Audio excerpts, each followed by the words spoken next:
Welcome. All right. Figure we'd knock out about an hour and a half today, maybe an hour. We'll see how it goes. Doing what we do every week, guys. You can become Jewish. Judaism's better. If someone else wants to take up the mantle, I probably won't do just as much. But being that no one else is encouraging people to become Jewish, every day, going you all day. Let's do it. I think today's like the day that all the Israel celebrations occur, right? I mean, Yom Ha'atzmaut was during the week, but I think because it's a Sunday, I know here they're having like a big whole motorcycle ride that I usually partake in, but my bike broke down, and I'm in the middle of working on it. But yeah, so happy, I guess, belated Yom Ha'atzmaut, whatever. Let's see, and this is kind of a weird time for me, so the goal is to get a different audience and let them know.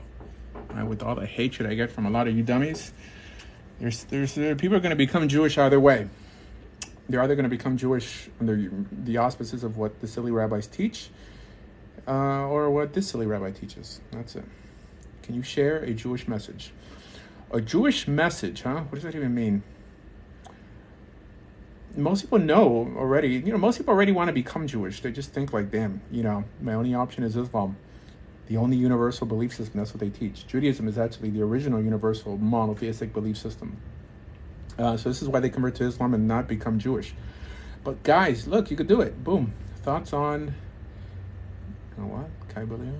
Whatever. Parsha. Oh, on the week's Parsha? Come on, man. You really want me to lose my following now.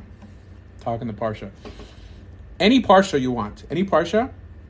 Type in the name of the Parsha and my last name, and I have a video for every one of the Parshas online. And I don't use any commentaries. Burn it down.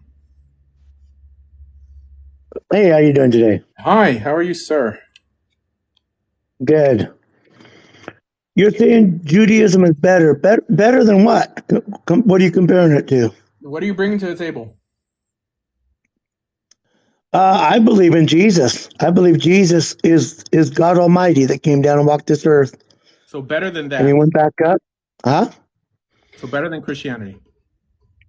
Yep. And this is why, because all of the Torah, right? The scriptures of to the Jews, if you want to call it Judaism, the books of Judaism, right. God gave the Jews, and he had the Jews write those books down, keep track of everything, right? All in the flesh for a later time. And it was all spiritual. And in his time, God himself, so in his time, for over 2,000 years, it's the same God as Jews. The what? Jesus is the God of the Jews. No, I know that Christians believe that, but it would seem that only a cruel God would give Hebrews a bunch of scriptures that made no sense to them in their lifetime. They had to wait 2,000 years to start making sense of their Bible, right? Because that's when Jesus appeared on the scene. It's kind of a cruel God. No, what happened is this, is that God brought him up, he promised them all along, right? And he brought him up out of Egypt. And he met with him on Mount Sinai. And he wanted to talk to him face to face. In other words, Jesus really wanted to reveal to them at that time. But they said, no, we can't see God face to face. Otherwise, he will kill us. Moses, you go talk to God for us, or to Jesus for us. Okay. That made Jesus mad. So then Jesus said, okay, Moses, come up on the mountain.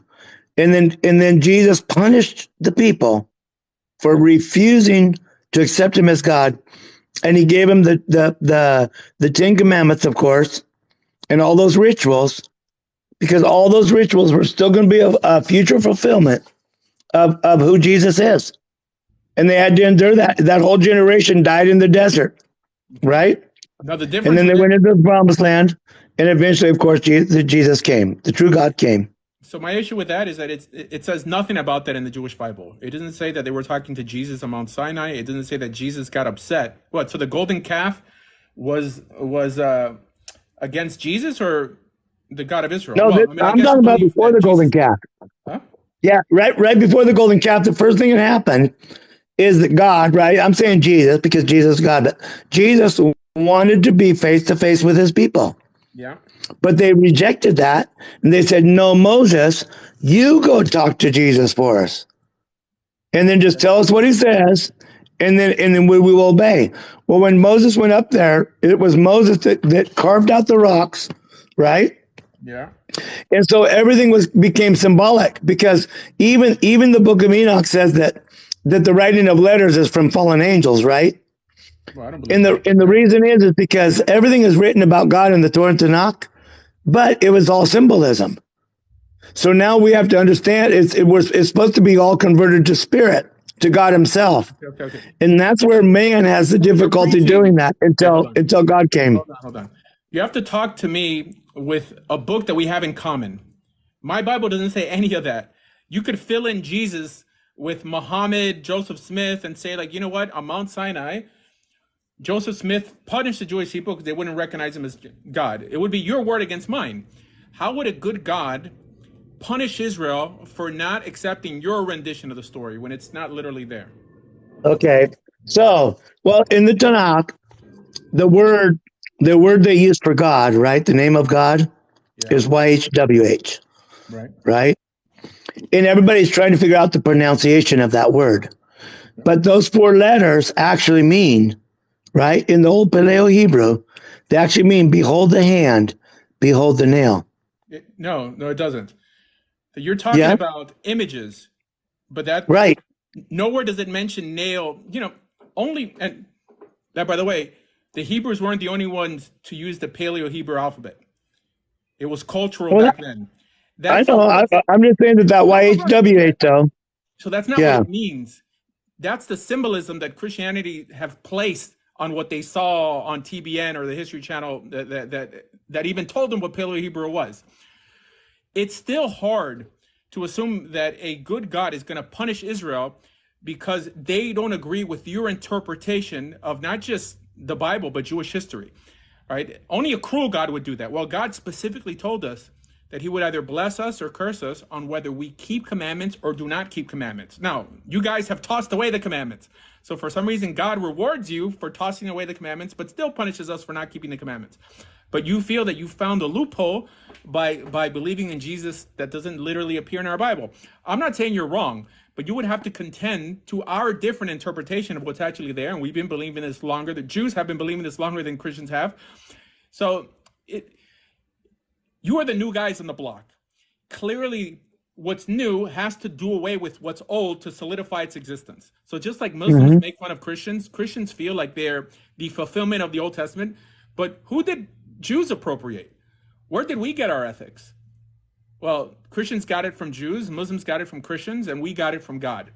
So if I was a betting man and I would put my money on the belief system that's probably less corruptible, it would be the one that is not a copycat. And that's essentially what Christianity and Islam is, because everything you said is how it seems to you. And I'm just telling you, take the Bible, my Bible, literally.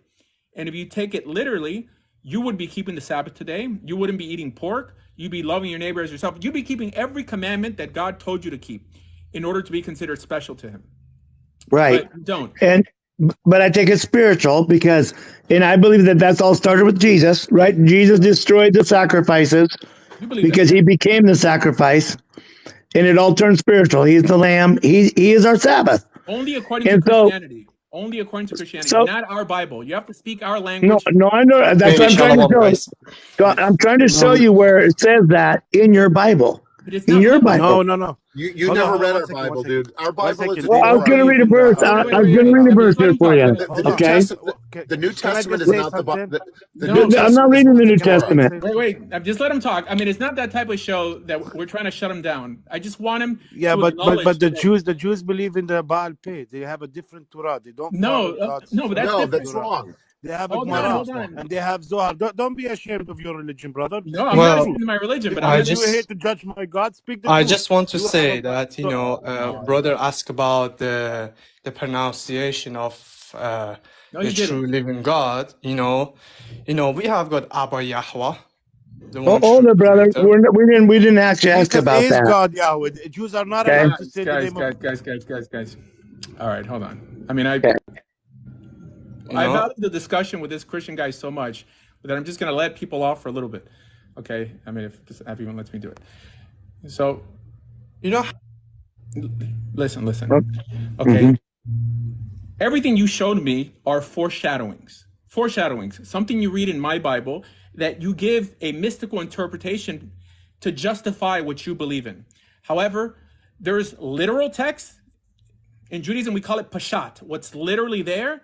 And then there's foreshadowings, which Jews do it also. I mean, Jews will look at a verse in the book of Genesis and they justify something that some rabbi came up with later. We do it all the time. The difference is that we acknowledge when something is literal and something isn't. Every example you've given is not literal, right? Okay, so the guy said, like, why am I not mentioning so the how oil? do we? Yeah. How are we going to come to a conclusion, though? Is it literal or is it spiritual? And here's why I believe it's spiritual. Okay, and that is because Jesus came down. Of course, Jesus confessed that he was God. Jesus showed that he was the Messiah, and up to that time, Jesus even told the Jews they were interpreting the Torah and the Tanakh wrong, because he said, "You're searching those scriptures daily for eternal life," which is good. But Jesus, at that time, he explained that that the scriptures talked about him. Okay. And so that's why. Are you familiar with the verse? Are you familiar with the verse in Deuteronomy chapter 28, verse 29, that God specifically tells us that the secret things are for him and only what he has revealed to us, i.e. the literal commandments, are for us and our children to do. So anything that you think is either too complicated or was hidden from the Jews back then, he's telling us, don't worry about stuff you don't understand. Just do what you do understand. And he said that he will either bless us or curse us on the basis of our obedience and how we keep the law. Jews tried to keep that law and be faithful to God. I understand that Christianity came and changed things, but the burden of proof is on Christianity, right? But you have to speak to us in our language, meaning you have to use our Bible literally to justify I agree. that God has changed. I agree. Okay. Now, in Deuteronomy chapter 30, after they repeated the whole law, verse 11, God says, but what does it say? And it was talking about how to obey and keep all these commandments. He said, the word is near you, it's in your mouth and in your heart that you may do it. Right? So then, of course, Paul takes that verse and said in Romans 10, 8, 9, he says, but what is written? It says, the word is in your mouth and in your heart may do it. And that is the word of faith that we preach. That if you confess that Jesus is Lord, you shall be saved. So there... But wait 1 second. I'm just saying what Paul, I'm not saying you have to agree with this. I'm just saying when Paul said you have to believe Jesus or confess that Jesus is Lord, he actually means that you have to confess that Jesus is God Almighty, the supreme being. Okay. I got it. Okay. So that portion in Deuteronomy is telling you that you shouldn't say that the Torah is too hard to keep, that you shouldn't say that it's across the sea. Right? Or it's up on a mountain, but it's near you. You can do the word of God. It's in your mouth and in your heart, it says. Yes. But to do his law, right? So you don't do his law. You've tossed away his law and in some way replaced that law for a human sacrifice. So this is why... No way, man. I'm just saying this is why Jews will not be held accountable for not becoming Christian, because that's not what literally is there. Paul changed it clearly. Yeah, but the law is not done away because of lamb sacrifice. The law is done away because Jesus nailed it to the cross, and now there's a spiritual law. Because God said, and this is the reason, God said, I'm going to dwell in you. No, see, it's the Holy Spirit in us now. Yeah, but you have to make a distinction. We have a spiritual law. In your Bible, you have to make a distinction between what's in your Bible and that's the Old Testament. Bible. That's in your Bible. Yeah, so you can't expect a Jew to convert to Christianity based on what Christianity says about itself. That was in Ezekiel, brother.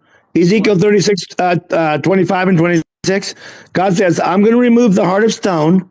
That's the heart that has memorized the 10 Commandments, the stone tablets.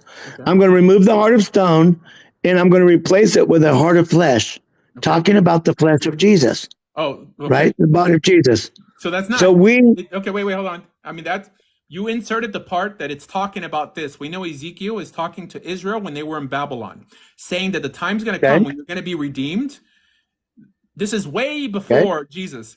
So unless you believe that Right. God is giving two messages there, one for the Israelites at their specific place and time, which is exiled in Babylon, and one to justify Jesus, that's something else. But you believe it's only one message. You believe that when the Israelites heard that, they knew that they were talking about Jesus or God in the flesh, right? No, yeah, I think that was a prophecy about Jesus Christ. I know. And the Jews were waiting for that. Okay, so you believe that when That did not physically happen, brother, in Babylon. Nobody's heart of stone was removed, right? Okay, so that was talking about Ezekiel was sent to Israel to prophesy, to tell them what's going to happen if they don't lose faith in God. Every time a prophet is sent to the Jewish people, it's because the Jewish people did something wrong. And the job of the prophet is only there to bring them back to Torah observance. This is the whole notion of Ezekiel 35, like 35 and 37, right? But why did he say he's going to remove the stone tablets, referring to the Ten Commandments, and say, I'm going to give you a heart of flesh? Oh, it doesn't say tablets there. You added No. tablets. All right. It says stone tablet. It says that stone heart, the heart of stone. Correct. The heart of stone means that they've in some way closed themselves to God. By the simple fact that God tells us these laws are forever, for all generations, and he tells us not to add or take away from these laws, and he tells us in Deuteronomy 12 and 13 that even a prophet who comes and gives you new laws, you take him out and you stone him, means that God is not going to change for us. And this is why I feel justified. I don't have to say you're wrong. All I have to say is that we have a different acceptable interpretation, and only a cruel God would in some way take the group that has symbolized, made everything poetic, hyperbolic, and symbolic, and not the group that takes it literally. So the group that takes it literally are the Jews. And but brother, to be all fair though, that was 2,000 years ago.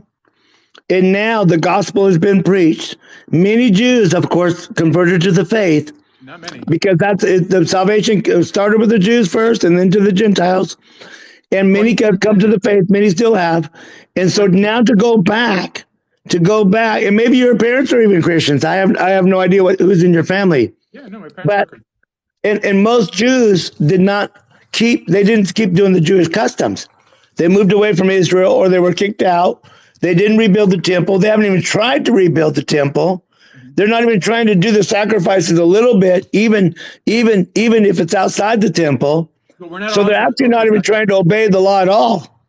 Right? The Jewish people are not trying to obey the law. Okay, so that's not true. There are many religious Jews, I'm one of them, who tries to keep every law that we're able to keep. We're not allowed to offer sacrifices outside of the place that God chose. That means we're only allowed to offer sacrifices in the temple. This is why we don't offer sacrifices. This isn't our first exile, by the way. This isn't the first time we are lacking a temple. So if God exiled us before, destroyed our temple before, and redeemed us, why would he do any different now?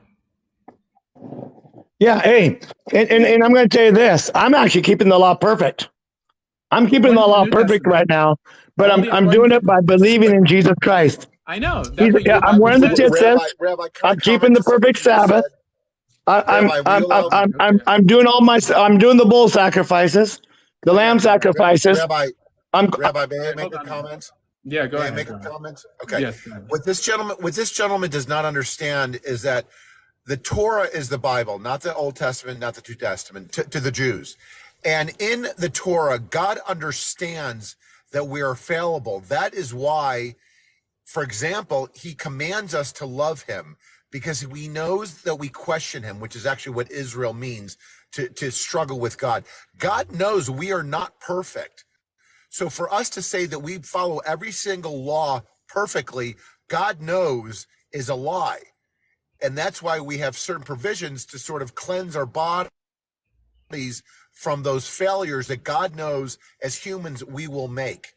So to try to impress us by saying you follow every law is not something that we take particularly important. We do the best we can. We try very hard. Some, like the rabbi, do a lot more than say I do, but God expects us to fail. Rabbi, I suggest you read the book called 26 Reasons Why Jews Don't Believe in Jesus. It's written by a guy named Howard Asher. I just started it, and it is a phenomenal book, and it tells you why Jews fundamentally cannot believe in Jesus. For example, if we believe in idolatry, which is really believing in Jesus, or the Trinity, we cannot connect to God in the afterworld. That is why we cannot become non-Jews, because we need God in our life. And God said, if we don't believe in God and only one God, we will not connect with God when we die, or to that effect. Read the book. It'll give you a great deal of power when dealing with these. But this is not how I teach Judaism. Now, I'm an Orthodox Jew, but when you're that's speaking, for you. Yeah, no, that's for your own curiosity. No, I got it. But when I'm talking to a Christian, I mean, I have to use equal scales. I mean, I can't bring anything metaphysical that doesn't literally appear in the Bible. So this whole notion. But whose Bible? But the problem is that our non-Jews Bible. Our Bible is the Torah. So for them to say, well, in the Old Testament, blah, blah, blah, that's not relevant to us. And they have a very difficult time understanding that. No, I understand. But this is not the type of show that I'm trying to, shoot them down. I'm trying to be reasonable with them and getting them to realize that Judaism makes a little more sense than Christianity. There's no. I totally agree with you. I totally agree with you, by the way. All right, I'm going to listen to you because I. Yeah, no problem. Yeah. Let me see. So my goal is to have Christians, Muslims, atheists on here and to dialogue on how Judaism is better. There's no blowing Christianity out of the water, Islam out of the water. Christians believe in what they believe because they've come to certain conclusions on their own as a faith. Now, for them to speak our language, they have to justify those ideas literally in the Torah. Now, they can't justify them literally in the Torah. But would you believe that they What? But would you believe they came to these beliefs vis-a-vis poorly translated Old and New Testament, especially the King James Version? In other words, if you line these documents up to biblical Hebrew, that the translations, like the Al-Hama, I know you and I spoke about this before, Al-Hama, Bitulah difference, that the translations were atrocious. Would you agree with? No, I don't think they came to those beliefs because of that. I think those are later developed ideas within Christianity. If in the Talmud, straightforward, it lays out an unhealthy view of the Messiah. There's no monolithic understanding of what the Messiah is to do or who he is in Judaism, but everything they believe about their Messiah is justified somewhere in either Talmudic literature or Kabbalistic literature or early Gnostic literature that predated Kabbalah. It's not something they invented, right? In Judaism, we also have notions of virgin births and weird things like this in folklore and legend. So they didn't, even the notion of Satan in Rabbinic Judaism, I'm not saying how he appears in the book of Job, but in Rabbinic Judaism, he's virtually identical in certain instances to the Satan that appears in the New Testament. So I view Christianity as a part of Kabbalistic Judaism. But just like Kabbalistic Judaism, I believe it's optional to believe. Yeah.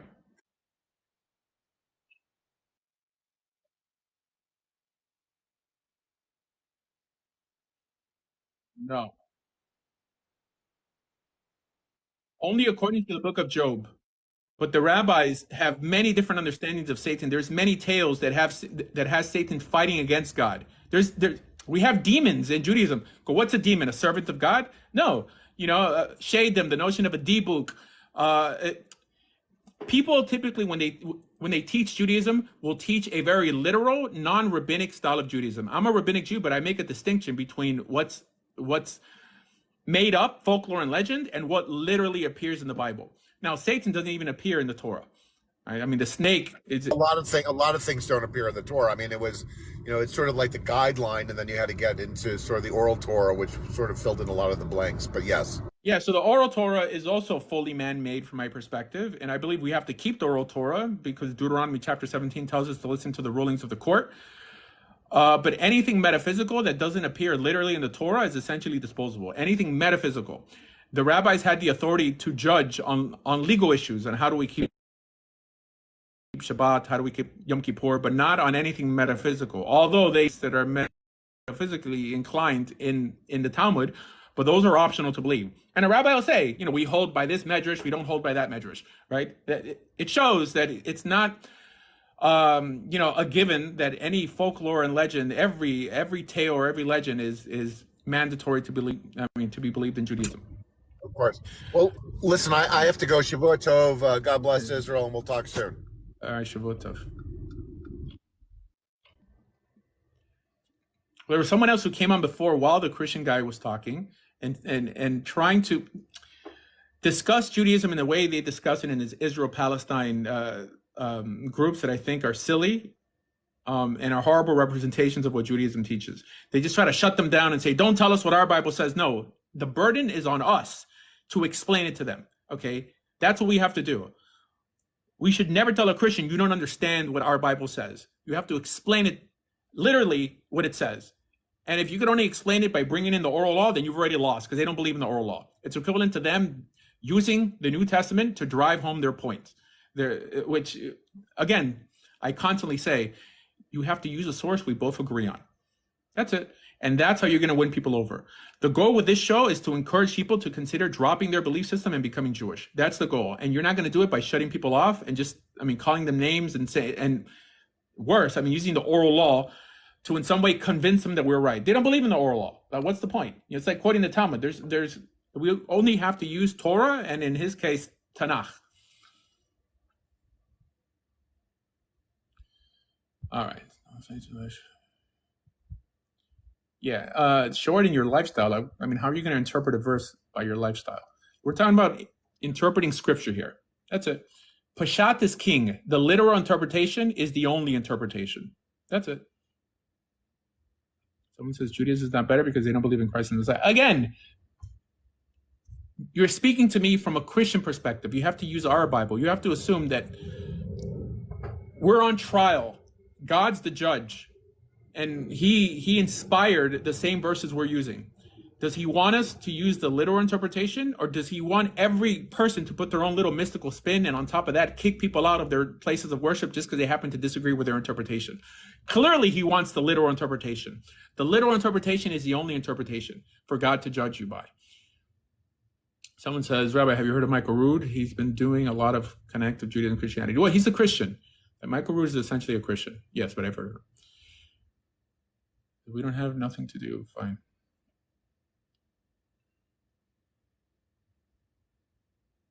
And if there's any Jews that have an issue with what I teach, then, you guys are welcome to come on as well.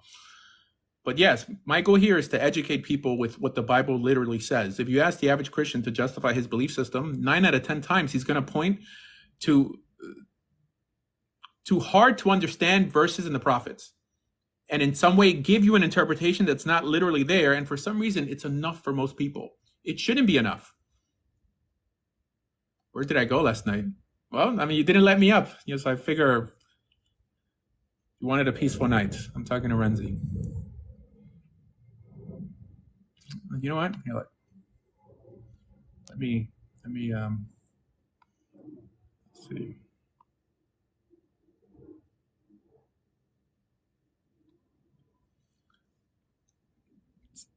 So I get that this show is laid out a little differently. I actually want Christians to talk. I want Muslims to talk.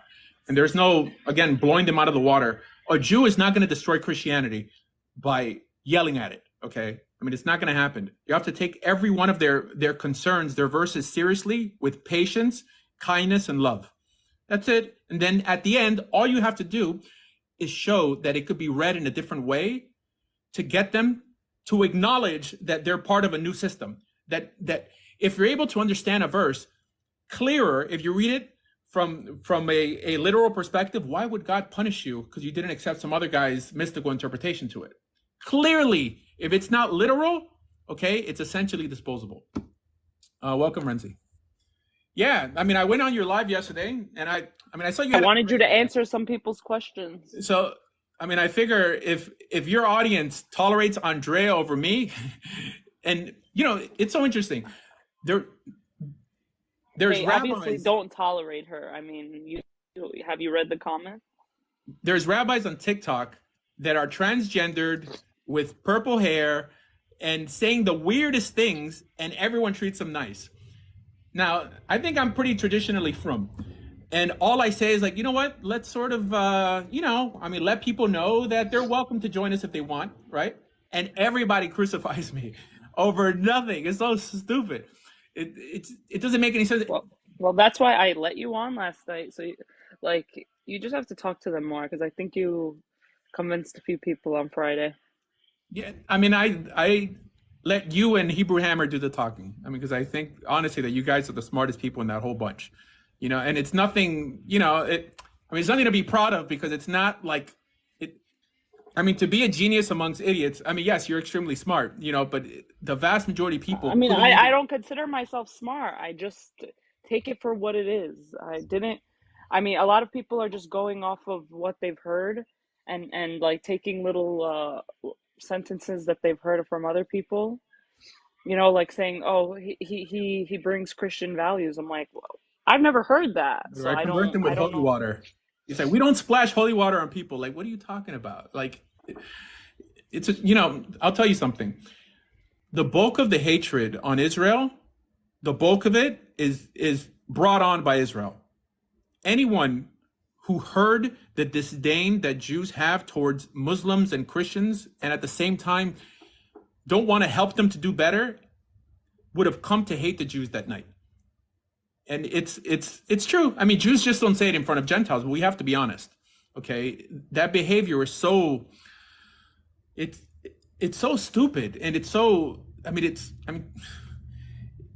whatever. I'm telling you, if I wasn't a Jew, I'd be an anti-Semite, 100%. I mean, just on behavior alone, you know, and whatever. I've said this to a Jew before. I remember, and it's a small story because I remember I was parking my car, and this lady I was in a Jewish neighborhood. I would park my car by the train to take the subway to work. And this Jewish lady would always come out and watch me park my car. Obviously, she probably didn't realize I was Jewish because I don't dress, you know, in a skirt or whatever. And she started to yell at me. She's like, "You need to move your car or I'm going to get a ticket for not having street cleaning." I'm like, what are you talking about? You would only get a ticket if your sidewalk is dirty, not if the street is dirty. The street is on the city. Like, I would get the ticket for parking my car on a cleaning day, not you. And she was just yelling at me and whatever. I'm like, this is the reason people hate us. Really, this is the reason. Like, you guys think you can control everything. People do. And it's just... Yeah, no, but they could get away with it if they don't mention Judaism. But you're live. It's equivalent to being on a Muslim show and some atheist Muslim is correcting a religious Muslim on how Islam functions and everyone is okay with it.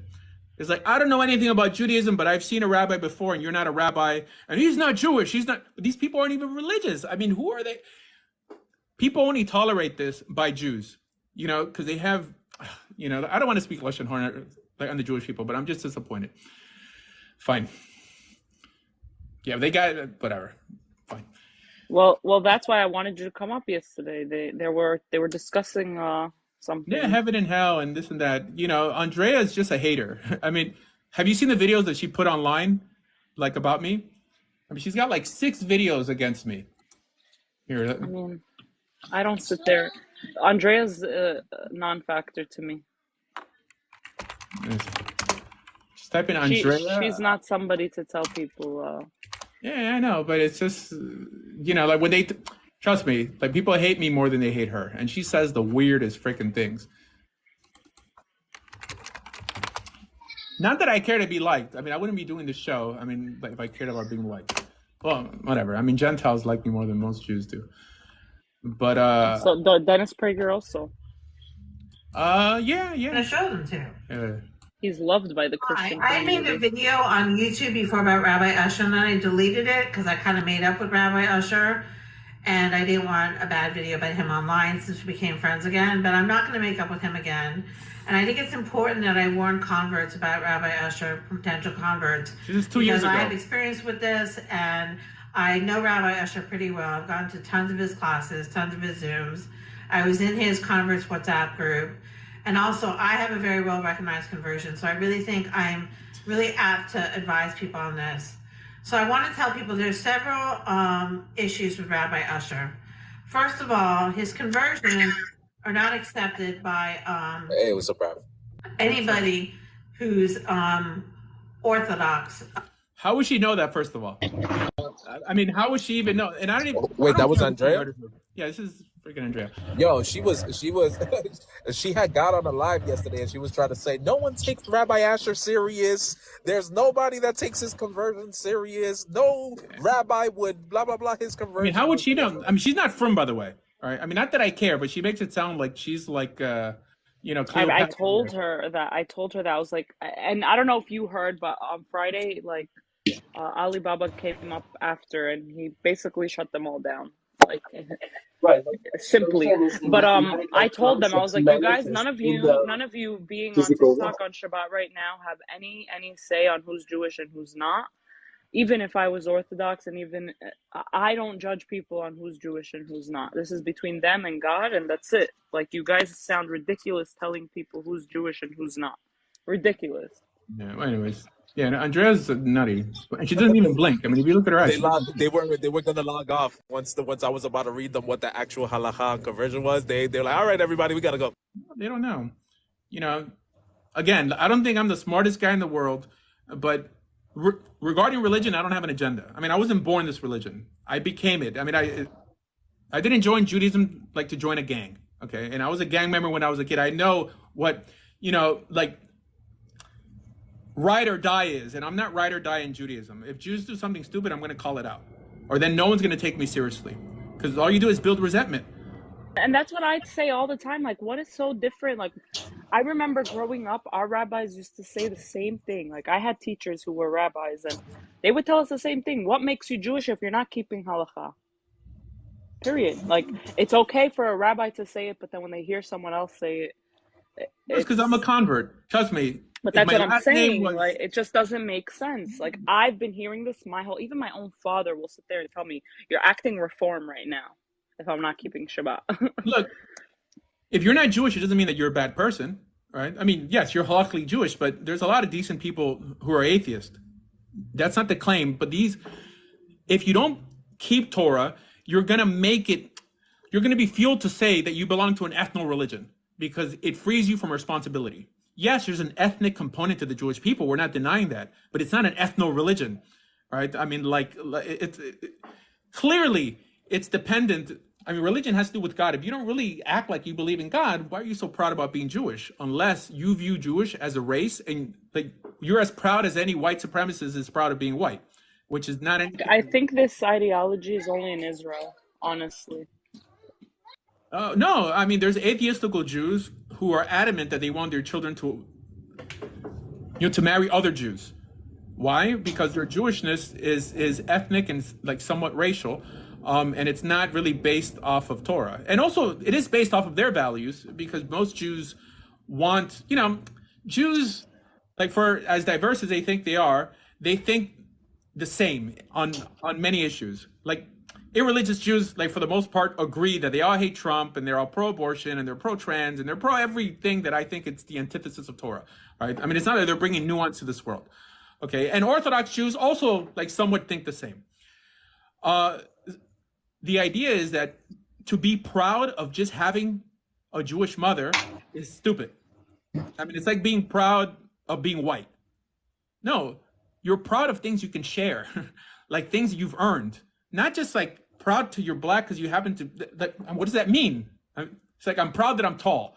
It means nothing. So when people say I'm a Jew and I'm proud, but I don't believe in God, then what you're saying is that you separate the world tribally and not ethically. And if any other group would espouse those ideas, they would properly be called bigoted. But everyone is scared to. I mean, trust me. I mean, the Gentiles need me here to say things that they want to say, but they can't say that without being called a Yahtzee, right? I'm just telling you. And if I don't say it, by definition, we would never improve. That's it. Right. All right. Right. Well, I have a class now, so I'll be on later. You're ready. Bye. That's it. That's enough Lashon Hara for.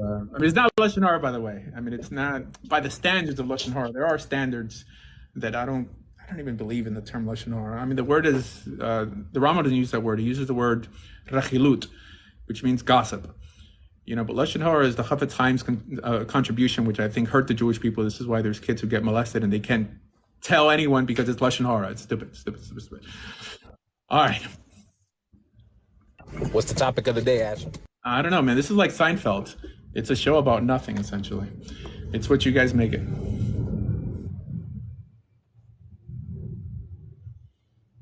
Welcome, free thinker. Welcome, first century. I know. Shalom Aleichem. Aleichem Shalom. I know First Century is going to hit me with like a hard question that is going to make me lose half my viewership. But go ahead.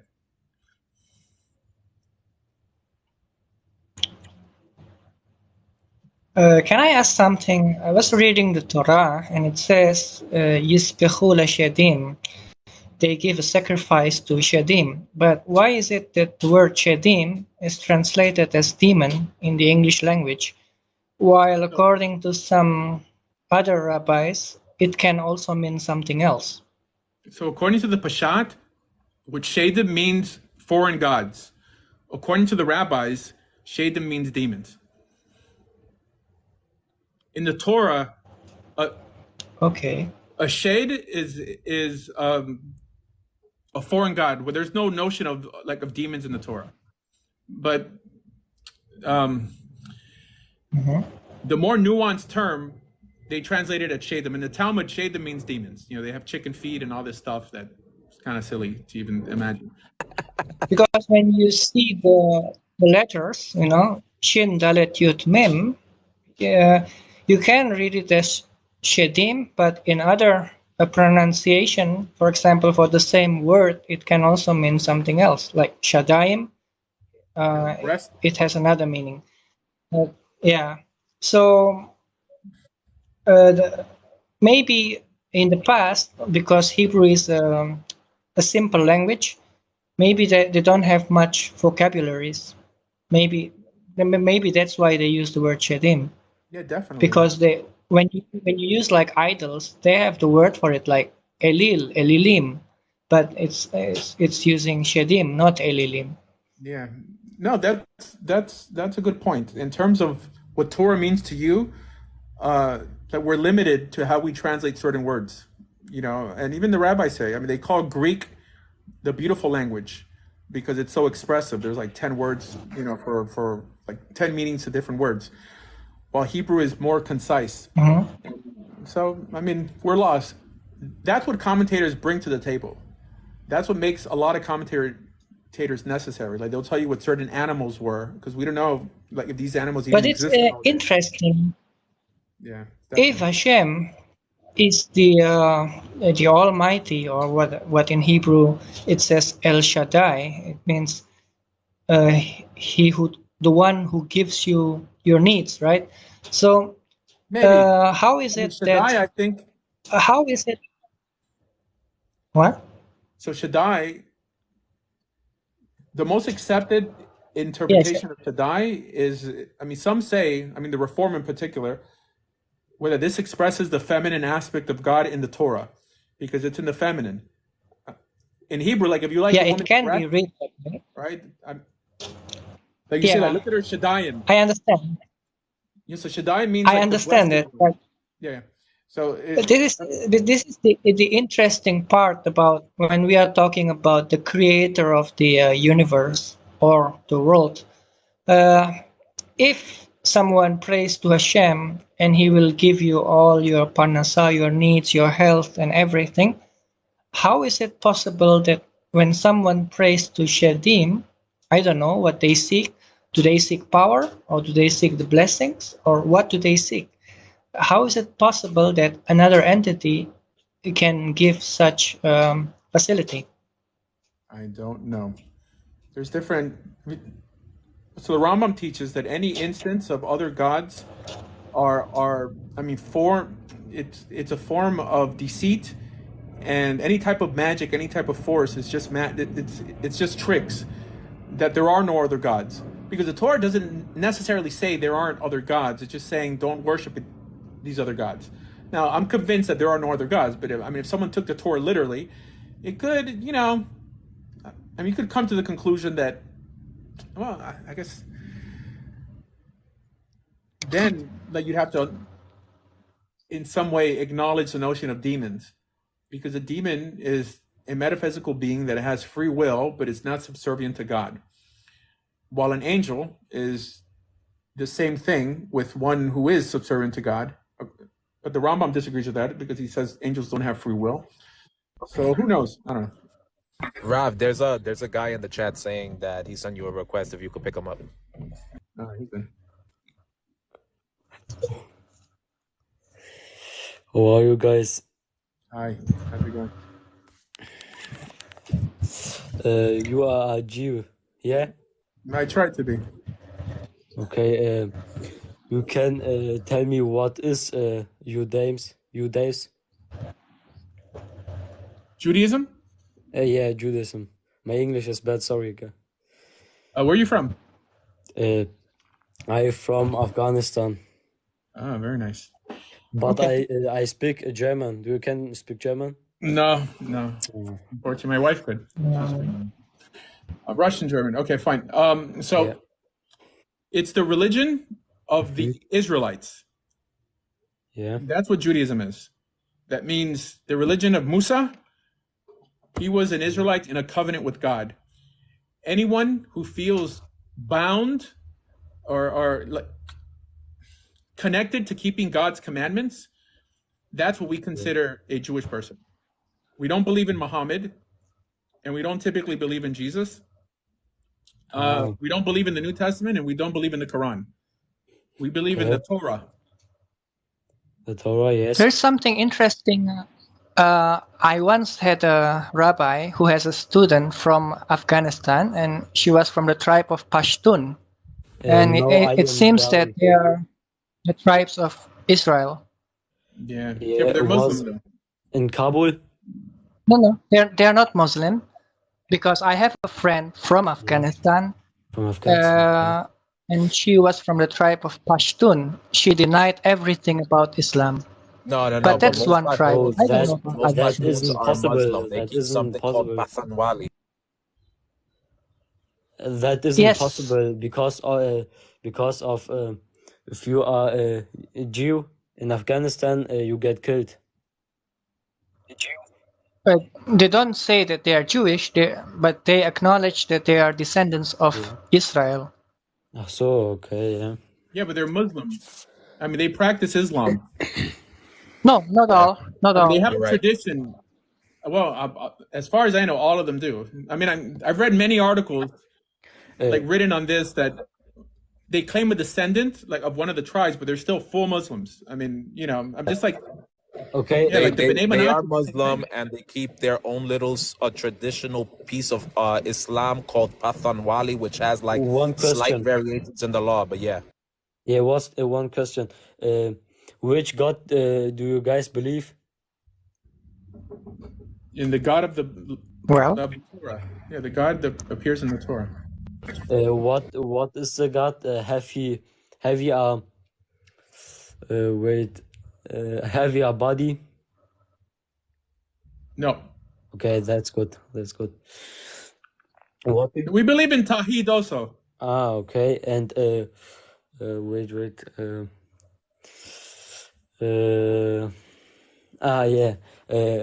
What do you know about Islam? I know that it's a different religion from ours. Yeah, and what do you think about it? It's wrong, it's right? I believe Islam is good. Yeah. I just think that Judaism is better. And I want to welcome you to consider becoming Jewish if you ever leave Afghanistan. Yeah, I watch, because that I come here and I watch what Judaism is. There's a slight problem, Rabbi. If you're saying that Islam is good, not all of them are good. Like any other religion, there are good people and there are bad people, essentially. But one that has become fanatic, he will be bad in the end. Every religion, if he is too fanatic, in the end he will be bad towards other. Uh-huh. So in our religion, it's somewhat the opposite. If you're not religious enough, you end up misrepresenting the belief system, and religious people end up dying for the sins of the secular, from like secular Jewish communists to socialists. But that's not what I meant. I mean, in the Torah, if you do all the Mu'adim, the festivals, it is good. If you are morally good, you are good. But what I mean by two religions is when because some people, some groups, they don't treat other people with a proper manner, you know. So this is the problem. No, Even in yeah, I agree. Islam, Yeah, so even in Islam is good Asia, then. in Indonesia. What is the problem in Islam? I didn't understand. No, he didn't say Islam. I mean, he said in I general. don't say all. Okay. I don't say that all the Muslims Yeah. are bad, but from the people whom I know, if they Yeah, are yeah, too you're right. fanatic with the hadith, they will become evil towards other people. And this Yeah, also you're happens right. in my country. You're But right. there are also many good Muslims because they are not too fanatic and they don't care about what happens in the future. They care about what happens now, the relationship between humans, not what will happen in the future. You see, the problem, the conflicts of war is because they care too much about what is going to happen in the future, or when the Imam Mahdi will come, when the Dajjal will come, when Isa will come, and they all fight because of stupid texts, you know. That's the Yeah. only problem. So when I say that Islam is good and Christianity is good, but Judaism is better, that's in comparison to not believing in anything. Meaning it's compared. I think atheists do more damage on this planet than Muslims do. So Yeah. from that perspective, I think Islam is a force for good, essentially. Yeah. I think, but not all atheists are bad because there are some Obviously. atheists on this planet. They don't care about what people do as long as people are morally good and not doing criminality. That's not true. They don't have look at problems. like the whole woke movement. I mean, the reason we can't say whatever we want on TikTok without being scared of being banned. This small group of people are tyrannical with the power that they've been given, more than Muslims and Christians and Jews ever were. Okay. I think it's more a political thing, right? Yeah, but it comes from irreligious people. Irreligious people. Islam is a peaceful religion. The ES also that's a sect. That's not the real Islam. Understand? That in the Christian it gives the Crusader. Do you know? Yeah, the Crusades. Yeah, I get it. Yeah, they are. Yeah, we don't do that anymore. I mean, Christians don't do that anymore. I mean, I said we. I'm not a Christian, but yeah. I mean, for the most part, I'd rather someone become an ethical Muslim than to become an atheist. Yeah. Yeah. What do you think? Is Islam a peaceful religion or a terror? Well, I mean, it's peaceful if you submit yourself to the precepts of Islam. But if you don't believe in Islam, there isn't going to be much peace. It depends on when you are born. If you are born in the modern times nowadays, it seems peaceful. But what about if you were born like 1,400 years ago? It will not be so peaceful.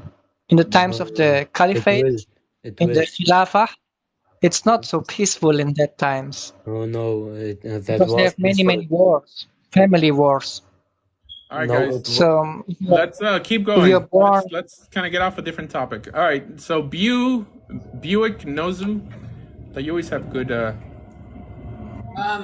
good questions. Yeah, I mean, I think the reason why the Muslim faith is so close to the Judaism is because they both have a common forefather, right, Abraham? Oh, I don't believe in that. I mean, I don't believe that we share. I mean, that's what they say because it sounds like a good tactic to win people to Islam. We have all the same Abraham. Well, then, help me understand why. Who is Ishmael, right? And who was the Apostle Paul even talked about Ishmael and the covenants of Sarah and Moses. I mean, it's pretty much in there, and even in the Bible, it speaks. I mean, in the Torah, it speaks about it. So where in the Bible would the link Ishmael with Arabs or Muslims? It says you become a mighty nation, right? Well, that could be anything. That could be Puerto Rico. Well, I mean, so we all. I know, right? No, I'm Puerto Rico to be a nation, too, but we never get any credit. That's right. We don't even have a month dedicated to us, so I agree. Oh, you're Puerto Rican? I am Puerto Rican, yes. What the heck? Out of here! Yeah, I'm Oh, my Huepa, Boricua. Bendito Boricua nene. in the house. That's probably why I couldn't be Muslim or Jewish, because I like my totones, I like my pernil, you know, I'm a Puerto Rican Mofongo. Jew. yeah, that's yeah, cool, that's bro. hard.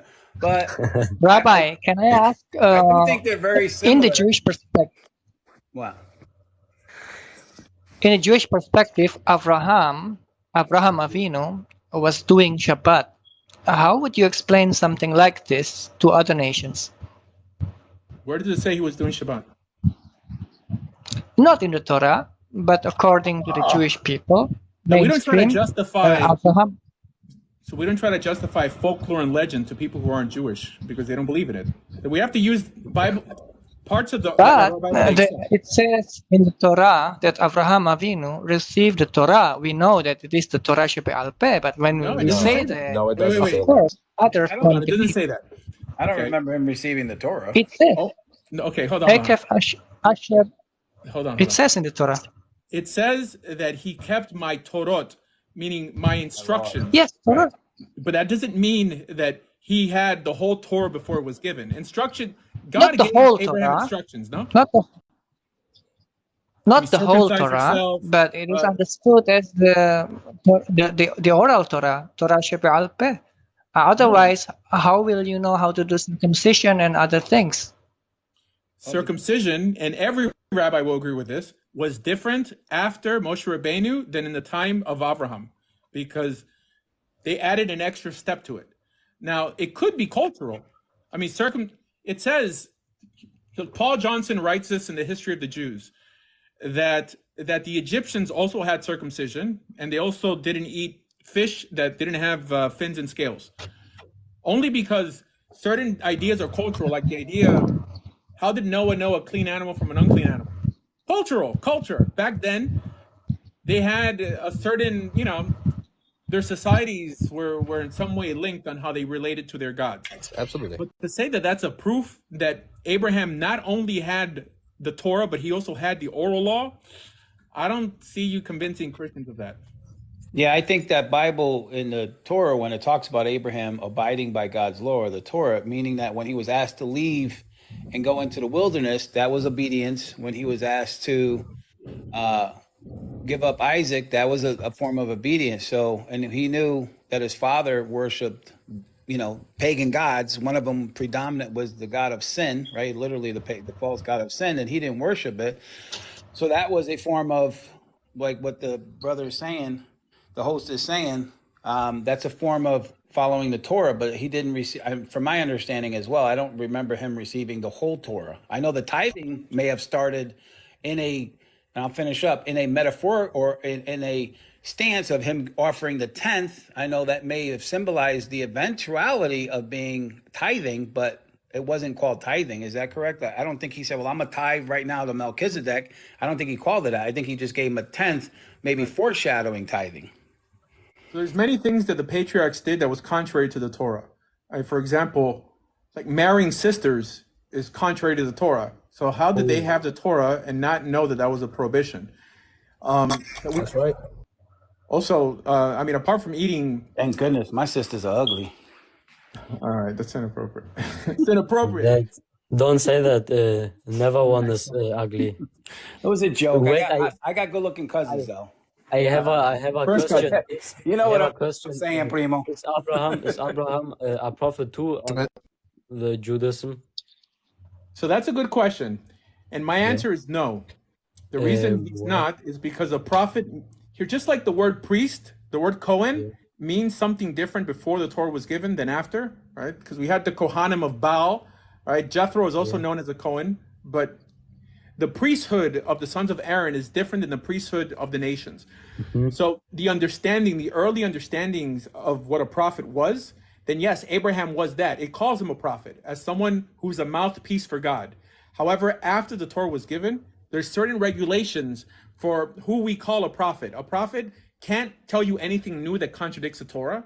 He could only bring you back to the Torah. So no, from that perspective, Abraham was not a prophet after. Do you have prophets on the Judaism? So that's another good question. The vast majority of Jews today would say no. Yeah. Maimonides would say yes. I say yes because nowhere in the Torah does it say that prophecy was going to cease. It says in the Talmud that after the destruction of the Second Temple, prophecy is only given to crazy people and to babies. But that's only one midrash.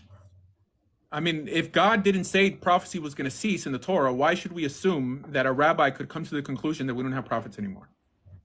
Yeah. Okay. That's it. What else were we talking about? Yeah. I was going to say something. Oh, but there's a show called Impractical Jokers. So silly. I mean, because you mentioned like having ugly sisters or whatever. Yeah. So this guy gets up and he says, like,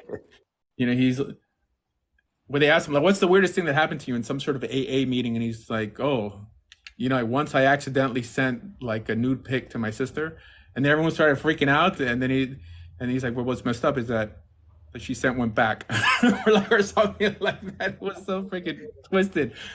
I'm sorry, like my humor has been desensitized by Eddie Murphy, Richard Pryor. Yeah, that's the good old guys right there. Yeah, Eddie Griffin. What I like about your lives is that you bring some humor, because we do talk about delicate subjects. Somebody's doctrine is almost like talking about their mate, right? It's very personalized. There's a relationship, and then through discussion, you may find out, accuracy or inaccuracy. So I like these lives, because you bring some humor. Wait, hold on. I mean, Hebrew Hammer is like challenging my joke that it was his.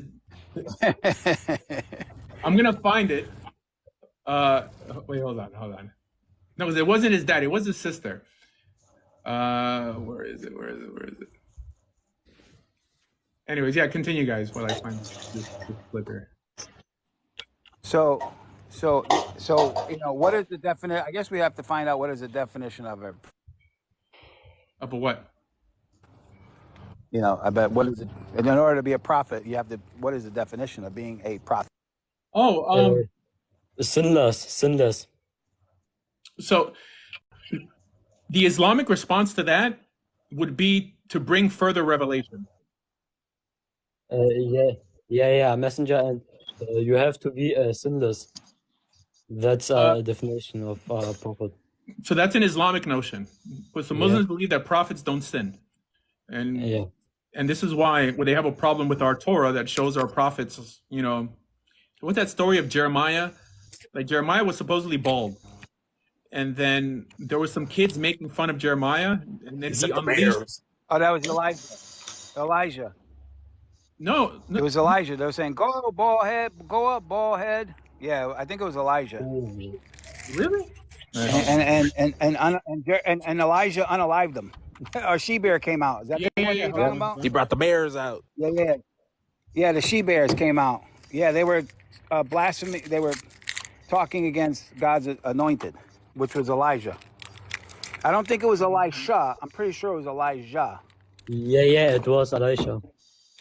Right. Right. It was Elisha. Yeah. So it wasn't Elijah. It was Elisha. Right. Okay. Yeah. That's the one thing I'm going to get.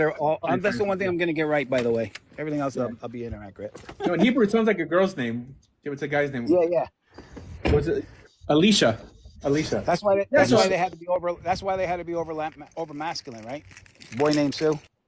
Yeah, but it was a female bear. I mean, which tells you that hell knows no fury like a woman scorned. Yeah, and she unalived them. Now that's not. I don't think that's a sin, because if it came from God, and we know God doesn't sin, whether you're Allah or Yahweh, that's not a sin, because anything of that nature who's supposed to come from God is not sinful. That is a judgment. I don't know. I mean, I have a problem with a bunch of bears eating a kid just because he's making fun of a prophet. Asher, you never wanted to send some she bears after some children, no? No, but I'm a thug. I mean, this is like a man of God. Yeah, I mean, don't include this with me. I mean, I bathe in blood. No, for real. So, I mean, I'm a paratrooper infantryman, but I don't know if this is a good example. Oh my God. Hey, look, these children must have been of a reasonable age. I don't think they were like 4, but they could have been under 20, right? Because I mean, we know that the mind of a man isn't even mature at 22 or 23, but in their hearts, God must have unalived them, because he must have said these kids are just going to grow up to be little Hitlers. I don't know, because we know he did that. We know he did that with entire nations where their children were unalived, right? Specifically to Amalek. So I don't think, and Midian also, I believe the Midian, but I don't think that we have to justify everything that appears in the writings in the prophets, because we don't even know who wrote it, how they wrote it. According to halakha, there's a procedure on how we're supposed to write a Torah scroll. So we have to copy it from another Torah scroll. But the writings in the prophets could be written by memory, and I don't. We have a hard enough time to justify the Torah than to justify every tale. Right. And this, I don't know if it's true, but to say that they had it coming, I don't know. Maybe it was like little Antifa guys or something, and they have it coming. But just no, if my son got eaten by a bear because he made fun of some guy's bald head, like, I'd be pissed. But I'd be like, I don't think you would raise your son to be that disrespectful. I don't know. I mean, boys are gonna be boys. I mean, come on. It's. I don't know. I don't. But the simple fact that there's no commandment to unalive people who in some way make fun of a prophet. I don't know if I'm gonna take that verse literally. Or he probably killed him and said, "Hey, look, a bear did it. It wasn't me." And then it's like, what are you carrying in that suitcase? And it's like body parts. I don't know about it. Like, and why didn't he bring him back from the dead? The Jewish mob. Yeah. I hear you. Yeah. I mean, I'm someone who, so I have to dialogue with Muslims and Christians. So, I mean, I have to sound somewhat ethical, because there's some parts in Tanakh I have an issue with. Like the guy who supposedly sacrifices his daughter. That's kind of like, I don't think I'm down with that. Wait, what? So there's a story of a general who says, like, if I could make it home alive or something, I'm going to sacrifice this thing to you. Yeah, it was like, he was, I forget his name, but the first person he saw was his only daughter, and he dedicated her to the temple. He didn't sacrifice her, but he dedicated her to the temple. I forget it. I'll remember the name. No, it doesn't say that. I mean, it says that she went up to a mountain to weep. Yeah, and a woman doesn't work at the temple.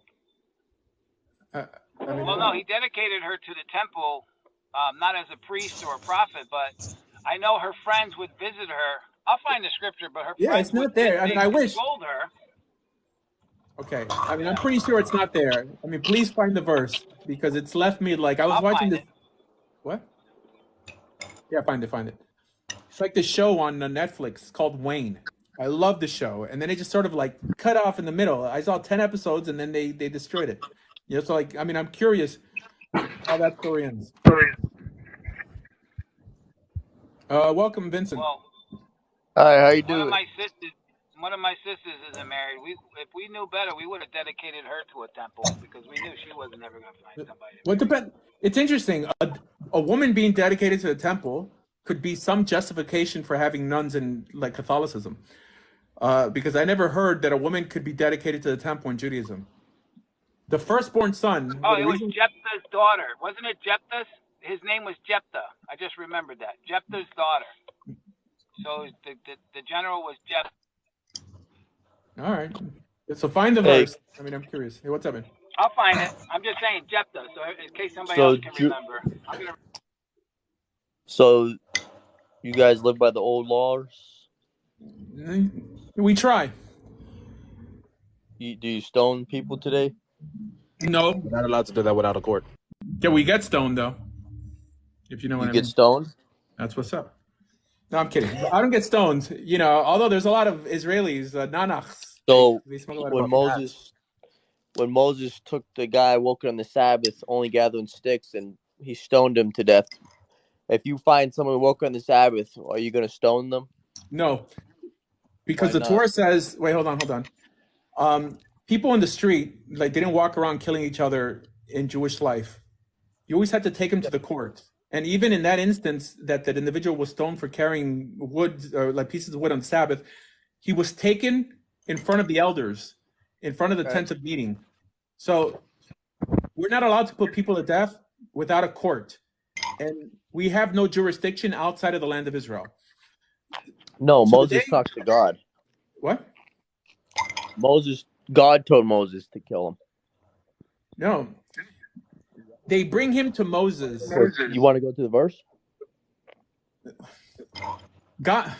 Moses didn't know what to do, and he asked God what to do. But Moses didn't kill him, correct? Moses allowed them to stone him. Correct. Yeah, but who's them? God told him. Yeah, but who's them? Like you said, the congregation. That's what I mean, the court. Essentially the court. Yeah. But who told Moses that he could stone this guy to death? There was no law in the books that required him to be stoned. So he asked God, what do we do in this situation? And the Bible says that God told him that he deserved to be stoned. That's it. Now, would you do that today? No, because we're not allowed to put people to death if there's no court. There's no Israel. Israel is in exile right now. Even though we have a state of Israel, that's a secular country. There's no biblical Israel. There's no priesthood. There's for sure no Moses. There's no Sanhedrin. There's no prophethood. So once we get brought back to Israel in a redeemed manner, then all that would be reestablished. Yes. Oh. Okay. Including so you're kind of lost, by the way. I'm sorry? You're kind of scattered around. Correct.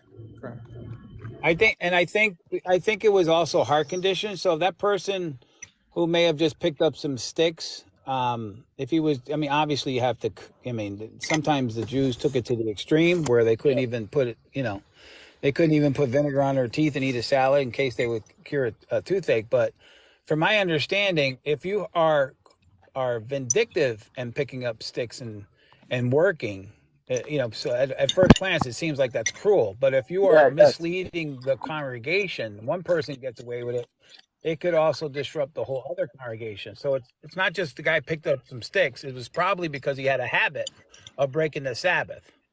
Just like the guy that I'll remember his name, who when the ark was going to hit the water, David was improperly bringing it across the river, but then his family was the ones who took care of the ark, but they weren't taking caretakers anymore. But so why did he touch the ark when he knew he shouldn't? So the biblical reasoning is that he had a vindictive, self-righteous heart, and that's why he got struck. Well, there's a lot of things behind what God does is not necessarily, face value. You have to use your discernment. Yeah. But I only brought that up because he's Jewish, and they believe in the old law, the old covenant. Who else is Jewish? Oh, right, me, right here. Oh, you okay? Yeah, but Jesus also believed in these laws, no? Yes. So what's ironic is you guys reject Jesus. Yeah. Yeah, but from my understanding, they didn't just go around throwing stones at each other. There wasn't like. Wait, hold on, brother. So the Jews reject Jesus. They said absolutely, and if they reject the New Testament, correct?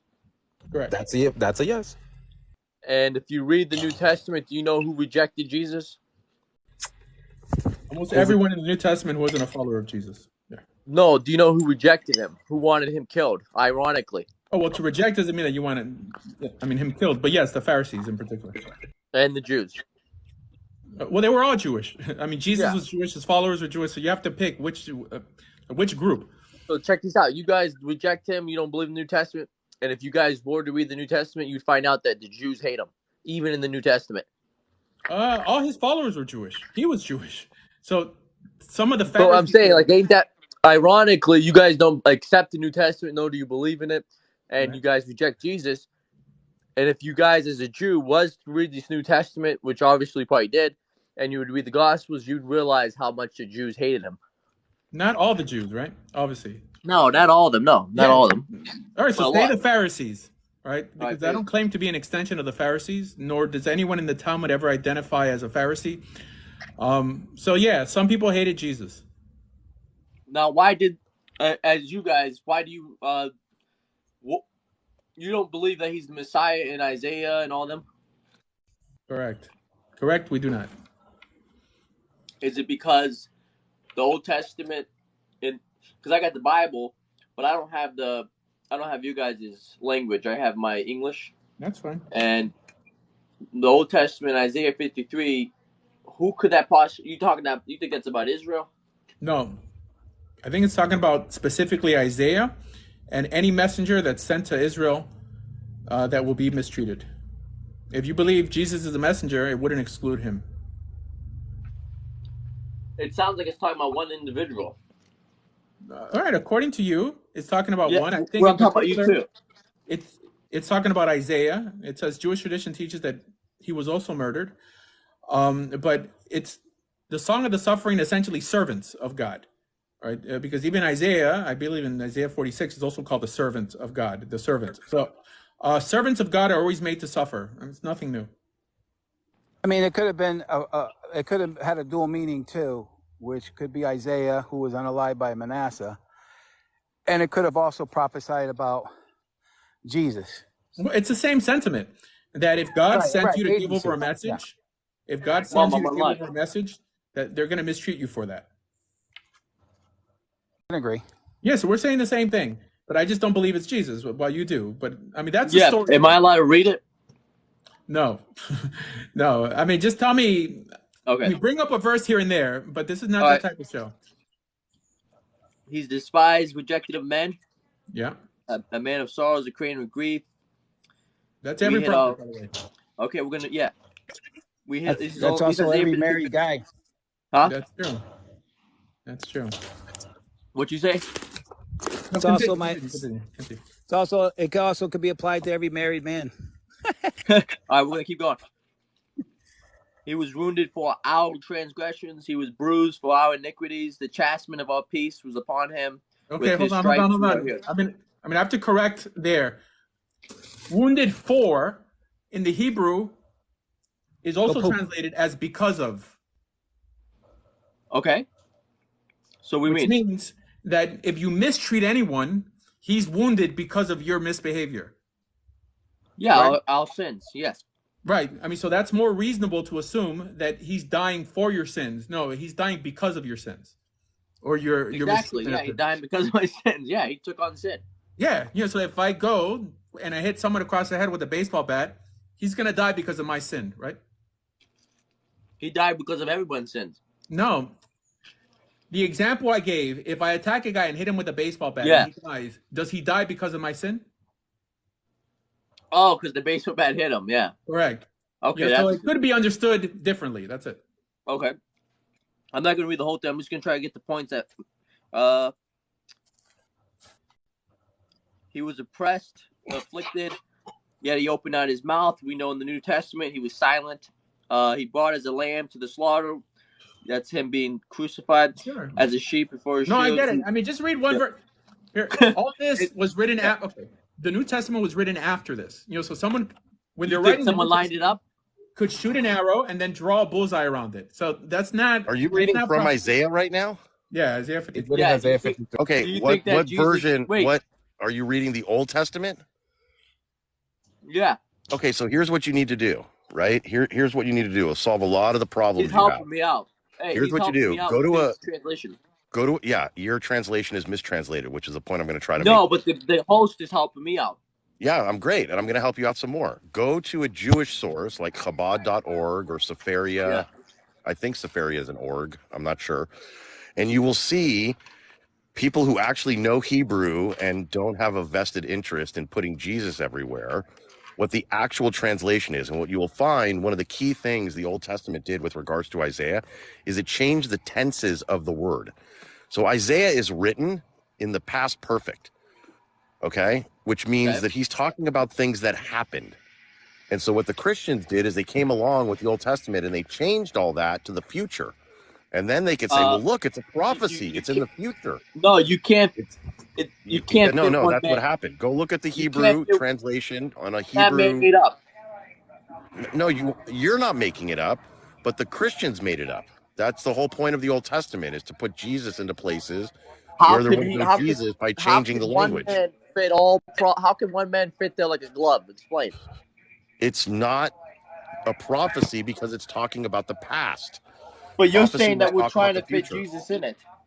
Yeah, but that's otherwise. But that's your why does he fit? Why is he fit? No, it's not an interpretation. It's the actual translation of the word. Guys, the words are all like a glove.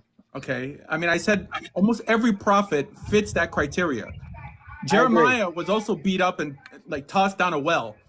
I mean, this idea that if you're a messenger, you're going to suffer. All we have to do Many prophets were killed when Israel was sinning. Yeah. All I we have to do. understand, but no, guys, I understand that prophets definitely face persecution, but these is talking about like the prophets. These is talking about transgression. He's talking about Well, stuff in look, the past, the though, Lord past has laid tense. on him the iniquity of us all. Like that's everything. That's It's hyperbole. past tense. So you're not getting. When you write in the past tense, you're recounting a historical event. Yesterday, my daughter played You're soccer. thinking this She already took place. played soccer. We read these but as it also Played, past tense. Rav, but the way the some life areas works of is the when Bible people are that write. talking, you become silent. I'm sorry. Well, sometimes writing in the past tense means the assurity of what will come true. No, actually, no. All the time, writing in the past Wait, tense host, we means can't that hear you, it was host. in the past. Host, we can't hear a thing you're saying. Yeah, we can't hear Host, Asher can't Asher. hear you, Asher. Asher can't hear you. he can't hear us. Somebody in I'm the not saying chat. Christianity is bad. Okay. Hey, we can't hear you. What? Can't hear you.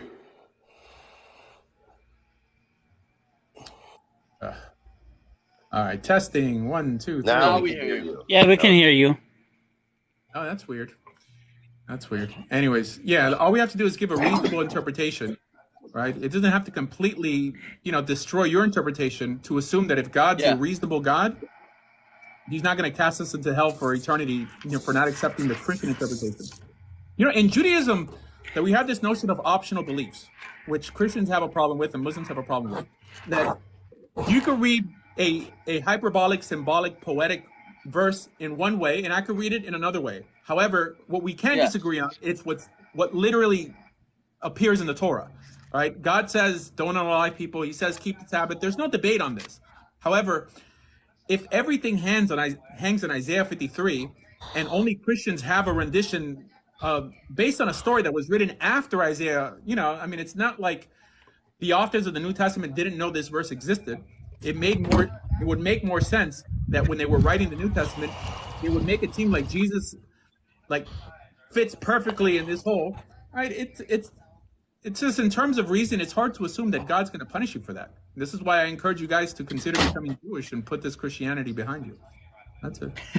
Do you think that Jesus, when he was sitting there reading, you think when Jesus was studying the book of Isaiah, do you think when Jesus was studying the book of Isaiah, he was reading it going, that's me, that's me. They're talking about me. No, this was all in the New Testament. Where did he say that? In the New Testament, he talks about Isaiah's written about The New Testament was written many years after Jesus' death, and none of the apostles were actually witnesses. No, it's about 40. One book is 40. One book might be 60 years, and the one gospel is about 90. John. Yes, like John's I said, years after the fact, they were not even witnesses. The epistles don't even mention the gospels, and those were written before. So this was written after by people who weren't even witnesses to the event, inserting things into a book through mistranslation. What I asked was, do you think Jesus, when he was studying the book of Isaiah, was looking around at all the other Jews and going, hey guys, check it out. That's me. That's me they're talking about. Like, come on. Yeah, he told them it is. About one verse, but not Isaiah 53, by the way. Yeah. No, not Isaiah 53, no. So why didn't he tell them? Can I interrupt real quick? This whole Isaiah book is all about me. Hey guys, can I interrupt? Yeah, go ahead. Because I just have one quick question, and then you guys could get on this Jesus thing. So there's a gas station that, you have food, you have coffee, you got gas, the whole 9 yards. They're hiring, and I was wondering, I might have to work on Shabbat. So I know, you're not supposed to work on Shabbat, and then you got, the rabbinic interpretation of my Hebrew's bad, but it's like this, the light prevention kind of thing. Anyway, so I was wondering, would a gas station fall under that ruling? It depends what you're doing. Now, clearly, you shouldn't be showing up to work, but assuming that you have to provide for your family, and if there's no other way around it, I mean, Jews, even religious Jews, when they came to America, they had to work. This idea that my family's going to suffer and God is in some way going to just make things right. Not on this planet. So if you had to go to work, like learn what are your duties on the Sabbath. If it's just turning on a computer and pressing a few buttons, that's necessarily not a violation of any of the prohibitions of Jewish law. Okay, if it's lighting an actual fire, starting a car, that would be more problematic. There's ways around it. Like maybe if you had to start a car, like start it with your left hand instead of your right hand. There's ways around it, but you'd have to make a list of what you actually have to do. Perhaps like ride a bicycle to work instead of driving your car. Worst comes to worst, take an Uber. There's ways around it that are not ideal. But for sure we could come up with something if you want to just hit me up. But yeah, try to find a job that doesn't require you to do all these things on the Sabbath. So. Okay, because basically it'd be the big no-nos you're buying and selling. Well, it'd be selling, right? Because you'd be a cashier. Yeah, but it's not your business. So you aren't technically. No. Yeah, so it's not. You're not technically doing anything, but just. Yeah, there's issues for sure. However, in such an instance, the rabbis will make a distinction between Torah prohibitions and rabbinic prohibitions. So the goal in this situation is to get you to only violate rabbinic laws and not Torah laws. And for sure, there's no compromising on Torah laws. There are compromising on rabbinic laws. So that's the whole thing of doing things with your left hand. You do it with what's called a shinui. It's still against Jewish law, but it's just violating a rabbinic law, not a Torah law. There's rabbis nowadays who make no distinction, but it's always been a principle that if you had to break a law, you break a rabbinic one and not a Torah one. Correct. So, because I'm trying to get into work, and it's what you say. We know famous Jewish people that left and ran away from this area and would not come back, and because it's just very anti-Semitic. And when you take a computer and you put it in the socket, it creates a fire. There's a spark from the electricity. You do know this. Okay, so spark is not fire. Electricity and fire are not the same thing. Oh, spark 100%. Is not fire. Okay. For sure. For sure. Like most rabbis, like Orthodox rabbis. Every fire starts with a spark. You do know this. Okay. You do understand that the properties of electricity are different than the properties of fire. Like fire cannot exist in a vacuum, which is why in a light bulb, right, there's no oxygen, correct? There's light, but it's not like fire, like mamash. There's other prohibitions about it. Why the religious people don't turn on the light, on the Sabbath? Because they accepted a minhagim that's less than 200 years old. Because of one rabbi. Because it's minhagim. So the Chazon Ish. Because it's fire. Because it's because they listen. I'm giving you the answer for it, not because I think that's the answer. Not because I think it's the answer, because it is the answer. That's why they don't. No, we're trying to wait, guys. Okay, hold on. Okay, so look this up. Rabbi Shlomo Zalman Auerbach, right? You're familiar with him, right? Rav Shlomo Zalman Auerbach was one of the biggest Gedolim in the last 100 years. He had the biggest funeral in Israel.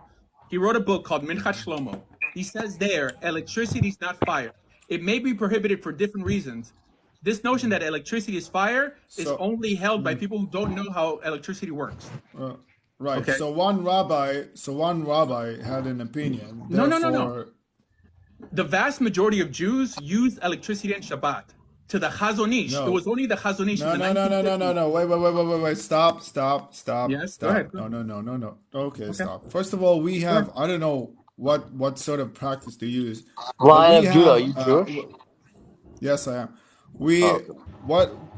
So what I was intended to say, there are, first of all, if you want to use a light, you can turn it on before the Shabbat is entering. That's one thing you do.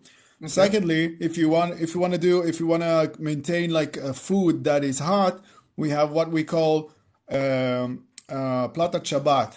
Yeah, blech. Okay. Right. No, it's one of those what do you call it? Like a plancha with a Sabbath clock on it. Right. Blech. Yeah. Okay, whatever. So it's not blech. It's called Plata Shabbat. Okay, whatever. Achil, you know we're Jews. We know this, right? No, he's speaking to the it people who doesn't don't know. matter. That's fine. Go Hey, ahead. yeah, Yeah, I'm exactly. trying to talk about. I'm the only Christian here, I think. Right. All right, that's okay. That's okay. Okay. Can we move And on? there are things that are major things that Jews do in order to avoid turning on the light, putting electricity in the socket. Everything that creates a spark is the start of a fire. Yes, it's not. Yes, you can say that starting a fire in biblical time was work, taking wood, cutting the trees, whatever. It was work to do a fire. To make a fire, you had to work for it. Okay, it wasn't easy like today when you push a button, right? Right? It's work. Yeah. When they had in biblical days, when they had to make a fire, they had to collect the wood. They had to do actual work. And nowadays, you don't really have to work in order to light a fire, but you want to maintain the tradition. You want to maintain the fact that it was part of our culture. Okay, therefore, in order for it not to disappear, because nobody goes and collects wood these days in order to make a fire. Okay, it's pretty much non-existence. Okay, so what they do is they keep it by saying, listen, if you take a socket and you put it in electricity, it makes a spark. That spark is fire. Yes, it's not fire like they used to do with when you gather wood, but it's still fire. You're still making fire. That's why it's so important for them to have the light on before the Shabbat is entering. No, I understand. Okay. Yeah, but this is a very simple explanation on why many Jews think that electricity is prohibited. Now, electricity could be prohibited and still not be fire. The vast majority of Jews call it make b'patish. It means it's like finishing something. Also, like creating a circuit might be a prohibition, but not because it's actual kindling of a fire. I'm not telling you it's allowed. I'm just saying that that's not the prohibition. The prohibition is not that electricity is fire, right? Well, the reason that we don't drive on Shabbat, I mean, it's not because of the spark plug. It's because the spark plug makes an explosion with the fuel and then causes fire. But the spark itself is not fire. When you walk, no fire can start without a spark. Like seriously, Asher, are you listening to yourself? You can't have a fire without a spark. What do you mean? I get it. Yeah, but okay. If you walk across the carpet with your socks on, you'll possibly start a spark. Okay, is that itself equivalent to making a fire? Is that an intentional sin? Is that intentional sin? But it's not a sin at all. It's a spark. Electricity doesn't but have it's not. Listen. No. Here, does the sun? There's a difference. But there's a difference between walking on a carpet if the floor is whatever is cold or you need a carpet or whatever, than actually taking an electrical socket and putting it in the wall. That was intentional. Yes, but the spark that is caused by it is not fire. It's not a prohibition for fire. Yeah, and listen, if they know, listen, I am sure that in households, if they know that maybe the carpet does like static electricity, I know that some houses will pretty much say walk barefoot or whatever. Okay. Hey. There's some that listen. There's different there's chumrah. Okay. There's different. People that pretty much are, there's more strict Jews, there are less strict Jews. I mean, there's extreme Judaism. I mean, there's all sorts of levels to this. Yeah, so this is a sin or something if you start a fire on the Sabbath? Yeah, the Torah says on the Sabbath, yes. Yeah, the Torah says you can light a fire on the Sabbath. We're arguing if electricity equates fire. Now, for sure, electricity could start a fire, but electricity in itself is not a fire. Right. Oh, fine. I mean, I'm not going to. I mean, it's such a subtle point. I mean, I'm not telling people to use electricity on Shabbat. Right. Listen, an electrical spark. Most of the time, when firefighters come and search for a reason, okay, why the house got burned down? Electricity can start a fire. Not that it is fire. 100%. It can start a fire. It's not that it is. Yeah. You see how you guys stuck on the old. Here, just ask your rabbi on it, okay? I mean, I'm just telling you that the vast majority of rabbis listen. My family, listen, my dude. My family I'm just telling is you. super religious. Listen, Yeah, listen, but I Asher. give you My sources that you sister think is that other my sources I sister gave are wrong. You know, my dude. My sister is Haredi. My all right, family is Jewish. no I'm problem. telling you, wait. We have a rabbi. There's a reasoning. What you're talking about, no Jew will open up, will put an electrical socket in the Shabbat. It's not a common thing that you say. Most Jews, That's not what I'm no. saying. No, The consensus, listen, the consensus, the vast majority of the consensus is you do not put an electrical device in the socket in the socket on Shabbos. but not because Yes, it's I know what fire. you're referring to. Not Right, I because know it's what you're fire, referring because it to. violates one of the 39 Some people malachot. do think that. Some people do think that, Achi. Asher. Ask your One rabbi. second. No You're problem. not even letting Asher speak at all. Here, look. You're just going and going and going. I agree that the vast majority of Jews don't plug things in on Shabbat, but it's not because it's fire, but because they believe it's another prohibition. There's 39 prohibitions, like of what a melacha is, what actual work is on Shabbat. There are 39 different and I said that the vast majority do it because they think it's make bepatish. I mean, just look it up.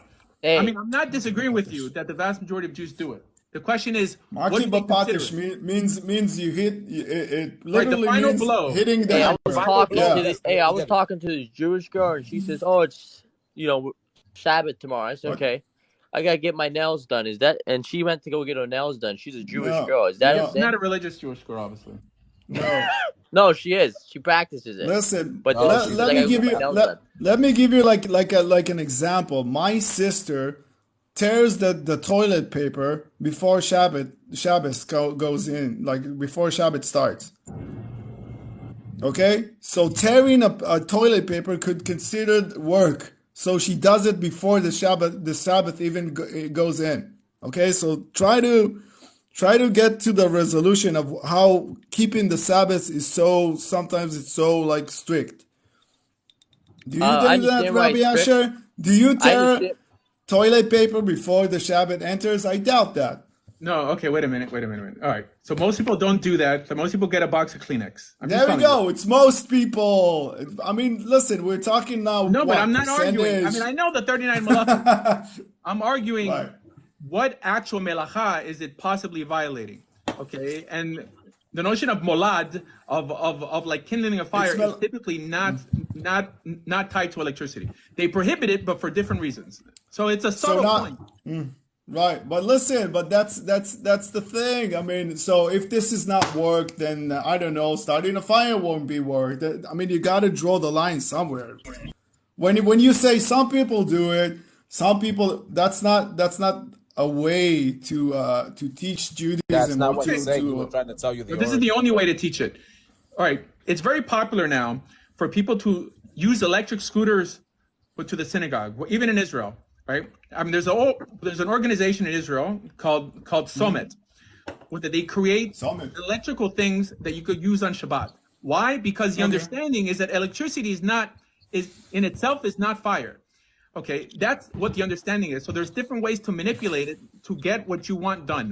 You know, I mean, yeah, I'm if you just want saying. to listen, but Asher, manipulate. If we start manipulating things, I don't know. Yeah, this is an Yeah. Orthodox So let me. organization. You I know guys the can goal is talk. to make me look like I don't know what I'm talking about, you know, but I think I'm pretty well rounded on what most Jews do and don't do. I mean, I'm Orthodox myself, but there are even some microphones that you could use on Shabbat. There's some elevators you could use on Shabbat because they have an actual hashgacha on it. I mean, it's not. I'm just not. No, there's no. The elevators are, for instance, let's take as an example in a hospital, okay? There are elevators in the hospital. What they do, the elevators always work. You don't need to press a button. The elevator works. It goes through all the floors. So nobody actually has to push the button. Plus it's pikuach nefesh. Okay? No, you could take the stairs. Right, but if you're in a hospital and you can't take the stairs, dude, So in a I said a hotel, hospital, right? there's many people. There's Malit Shabbat. There's Malit Shabbat. Okay, so like Uvdin Dechol is another reason that people would prohibit. There's Uvdin Dechol, like for those who know, is that things that you do during the week, like you should do differently on Shabbos. You know, so there's many reasons why things are prohibited, and it's not just the primitive response, like it's fire, it's this and that. There's enough to prohibit things on, and that's what we're discussing here. You know, I mean, I'm very familiar with what's done in Israel. Okay, you know, in terms of tearing It's the toilet not just paper. done in Israel.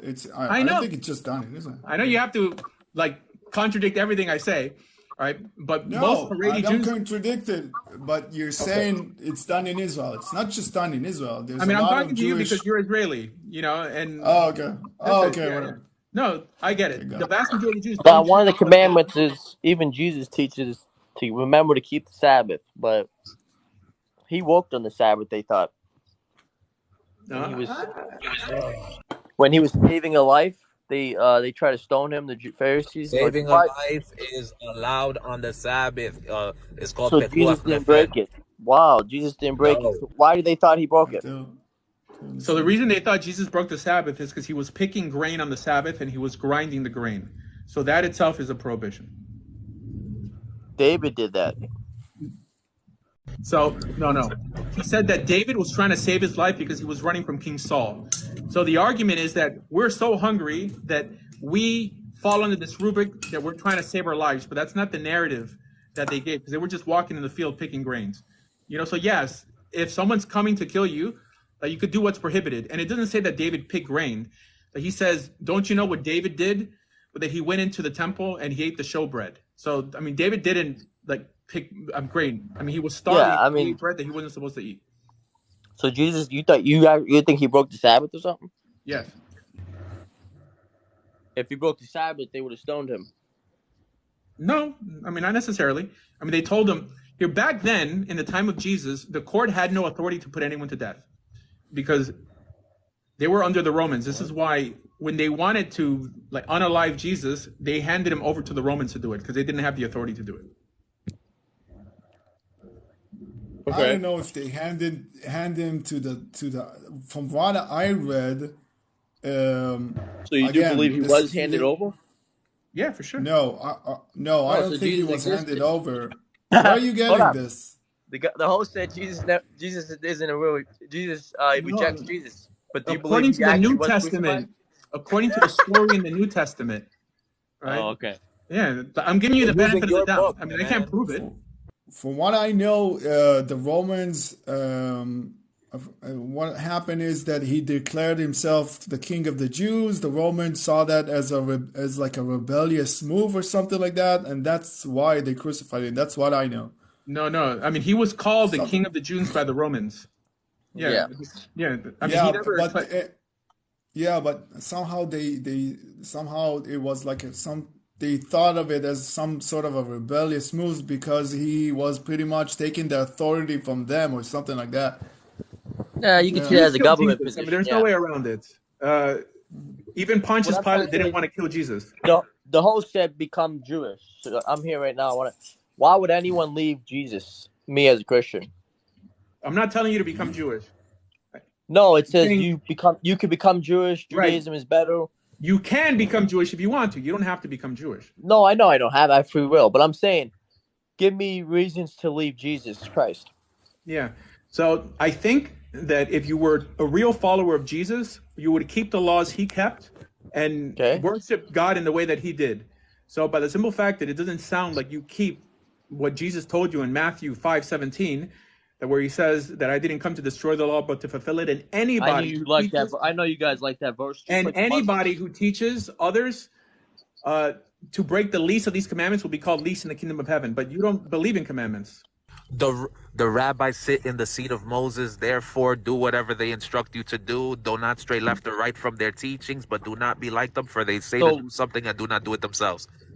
AKA, you got to follow the rabbis as well. Yikes. So you believe in Matthew? What verse was that? Believe in it. We're quoting your book. We do not believe in it. Well, you believe in it. You mentioned it. Stop lying to yourself. Brother, not at all, actually. You're lying to yourself. You brought up the verse. I'm quoting to you your book so that you could see but you're lying to yourself. It's not me. All right, I kicked him off. I mean, he doesn't want to learn. Ali is a smart guy. Like, seriously. Thank you so much, Achi. I'm here to dialogue because I think people learn the most when they hear people, share their ideas. So Muslims and Christians are free to talk. But if they're saying that we're lying, like we really believe in Jesus or something, that's already, he's checked his brain. That's at the door there. But yeah, I mean, I'm not convinced that Jesus existed. I like the idea of Jesus. I don't think he was a bad guy. I just don't think he's God or the Messiah. But I'm very precise when it comes to halakha, by the way. I know what, I teach halakha, but it's not so cookie cutter. Like most Jews don't know why they're actually doing what they're doing. They know what most Jews do, but they don't know the reason why. Is it like a halakha? Is it a minag? There's a lot of things. For example, like not using electricity on Shabbat right now is a minag, because they didn't have electricity back then. So we don't know what the Beit Din Hagadol would have considered electricity or not. So we assume that maybe, but just, to be literal.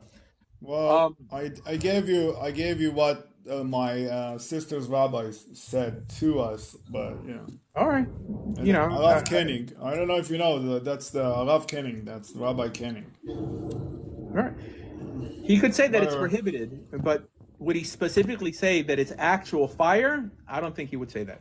He'll say it's prohibited for other reasons, right? But to just say electricity is fire, the sun's not even fire. The sun is plasma, and according to halakha, the rabbis for a time allowed people to cook on Shabbat with the sun's rays, so it's, if the sun is fire, how could the rabbi, don't believe me, this is in the Talmud, by the way, that you were allowed to cook. Talmud is rabbinical arguments between rabbi. Yeah, that's where Torah Shabbat Peh comes from. Right. Yeah, nowhere in the Torah does it say that there's 39 categories of prohibited labor. It doesn't bring down the melachot. It tells you don't do melacha, but it doesn't say what a melacha is, with the exception of fire. That's for sure it mentions that, which is why Karaites, sit in the dark on Shabbat, and Samaritans as well. But yeah, I believe in Torah Shabbat Peh. Good. Just wanted to say there was something about cooking with the rays of the rays of the sun. Yeah. Yeah, that's because the sun is always on. You can't turn it off or you can turn it on. So no, I know. On. So on Shabbat, we're not allowed to cook, right? It's melacha. Cooking is melacha. Only on Yom Tov. Is melacha. Yeah, but on Yom Tov you're allowed to cook. But you're not allowed to cook. So the reason you're not allowed to cook on Shabbat is because you're not allowed to cook with fire. That's the understanding, because it says. Yeah, but cooking is melacha. No, cooking is melacha. That's why the food would always must be prepared before the Shabbat. But for example, you can use warming up the food? The hot plate to keep it warm the entire Shabbat. Yes, we talked about this. Right. So the truth is that just bishul, cooking alone, is not a prohibition. It's cooking with fire that the prohibition is. Why? Because in the Talmud, it gives two examples. It says that people used to cook with the hot waters of Tiberia. There were like hot springs that people used to put their food in and it would cook the food. And it also says that huh? No, go ahead. Yeah. Sorry. And it said that they would put a piece of metal and cook with the sun. And then the rabbis prohibited this, lest people think that you cooked it with fire. But just, cooking stam with, the question is, how would you cook back then, apart from the sun and with hot waters, and it not be fire? Right? So now we have. If you ever seen, let's say a Sephardic household, what cooking is like? What do they do in order to make food? It's work. It's a lot of work. Okay, to make the food itself. Okay, it's a task. It's a real task. It's not like, I don't know, again, maybe you have a notion of what is actual cooking. I don't know, maybe cooking for you is like putting something in a microwave. But a Jewish mother who needs to cook for an entire family, that's work. That's most definitely work. Has nothing to do with fire or not. No. Okay, so in terms of work, in Hebrew, work is avodah, but the prohibition is melacha. So, rabbis work on Shabbat, right? Okay, it's the same. It's the same. It's the same. No, it's not. There's 39 categories of melachot. Okay, rabbis do avodah like on Shabbat, right? They work on Shabbat, but they don't do melacha.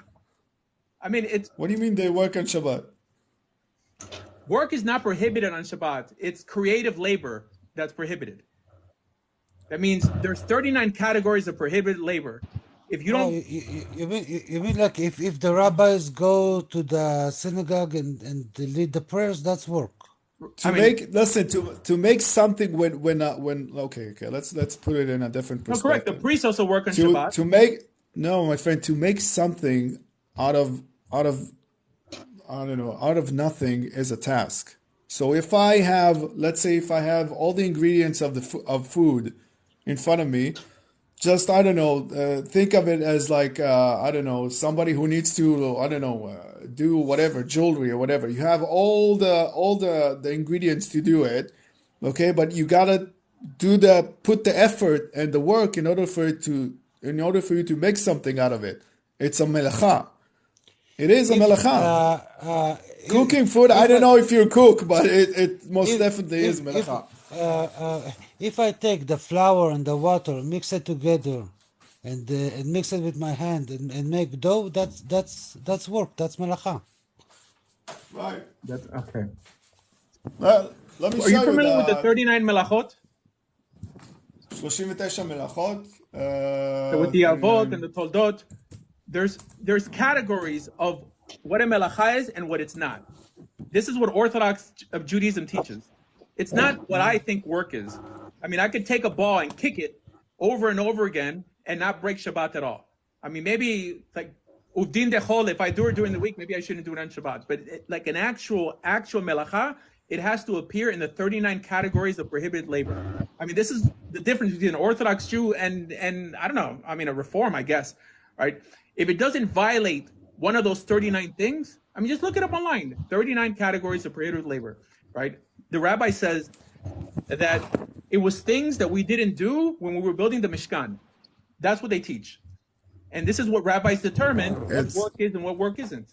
That's it. From what I can see, it's in Parashat Haman that it says that you need to cook before the Sabbath is entering. It's a must. You don't cook. Listen, I don't know if preparing a sandwich in Shabbat is actual melacha. Okay, I don't know if you can. I mean, I'm sure you can.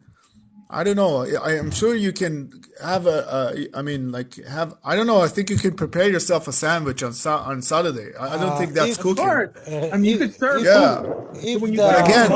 But that's the difference. But that's the difference. I think that's the difference when you actually doing the work of cooking. When you make like dough, when you make something that is actual needs of a task. Like hours of preparation and using your hand and using an actual effort into it, then it becomes melacha. If you go and take a cucumber from the fridge and eat it, that's not melacha. Okay, so we have to wait till because another you're not to challenge. Yeah, because you're not. I mean, no, because you're not. Listen, but we're not. No, but you're not fasting on Sabbath. You can eat on the Sabbath. No, you're not fasting, right? You're telling me from experience. I mean, from what you've seen people do. I'm just telling you what the actual law is. That's it. I mean, I can't defeat you in this argument because it's your word against mine. No, it's not defeat you. What do you mean? No Jew, like Jewish household cooks on Shabbat. Nobody cooks on Shabbat. Nobody will put it on pans and pots and cook on Shabbat. Doesn't exist. If they do it, then they're not really Jewish. Yeah, but it's not because it's an actual prohibition to cook. Okay, all right, fine. All right, I'm not saying that Jews cook on Shabbat, but the prohibition is cooking with fire. That's the actual prohibition. If you're convinced that electricity is fire, then don't cook.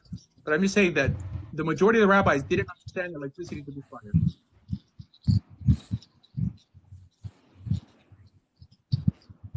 The electricity is not a fire at all, Achik. Is a controlled fire in a certain frequency that creates electricity. That's not true. Electricity. Right. I don't want to argue this because no one's going to win unless we get other rabbis on here to validate what I'm saying. Because I'm saying what I'm saying. This isn't about dude. This isn't about winning. This is seriously. This is a well-known a well-known thing. Like seriously, this Achi, isn't like no. me inventing stuff. What? Achi, this is what you're not understanding about the thing, Achi. You're arguing with us what's the accepted practice today. We're trying to tell you what the actual halakha is and originally what. I'm not, my dude. I'm not. I didn't say a word about accepting or not accepting. Okay, I'm just saying. Listen, if you want the actual pasuk, like the scripture, I can give you that as well if you want, if that's necessary. By the way, Achi, side note, somebody's asking if you're Yosef. I don't know. No, I'm not Yosef. No. Okay, there you go. Next topic. Next topic. And we're not.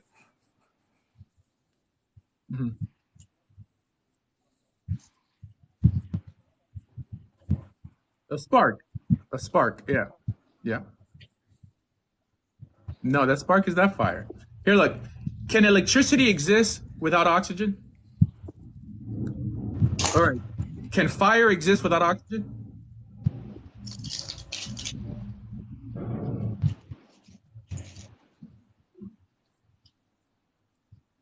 Wait. Yeah, but can it exist without oxygen? Yes, right?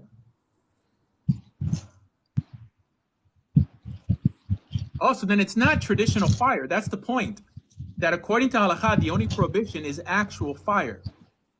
But it's prohibited for different reasons. I mean, or the people who prohibit it for different reasons. I mean, it's such a subtle point that it's not worth discussing unless that we have like another rabbi in the room to say that I'm wrong or right. I'm just telling you how it's typically understood.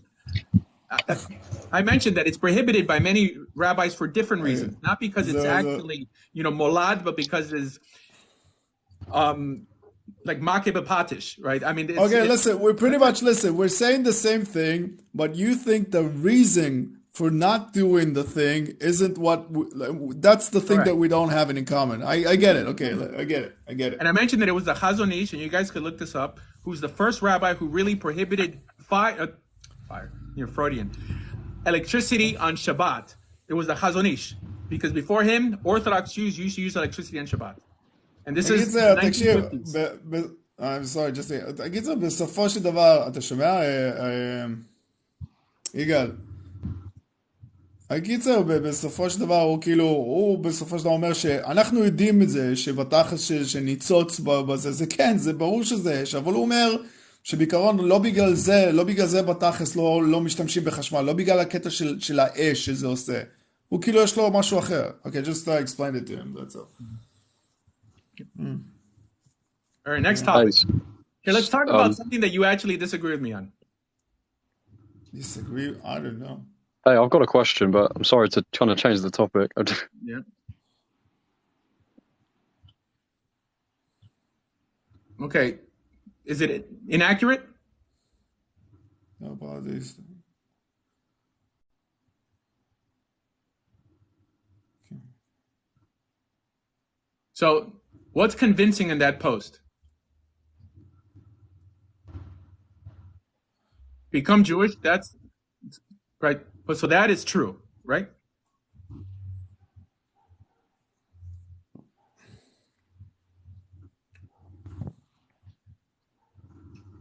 Oh, because it sounds nice, but it's not inaccurate. I mean, you could become Jewish. Like most Jews don't say it, which is why most Gentiles don't believe it. So that's accurate. I believe Judaism is better. That's also, I mean,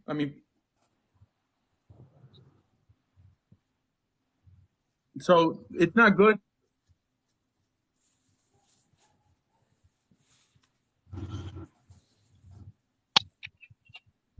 All right, so let me ask you a question. Is it good for children to honor their parents?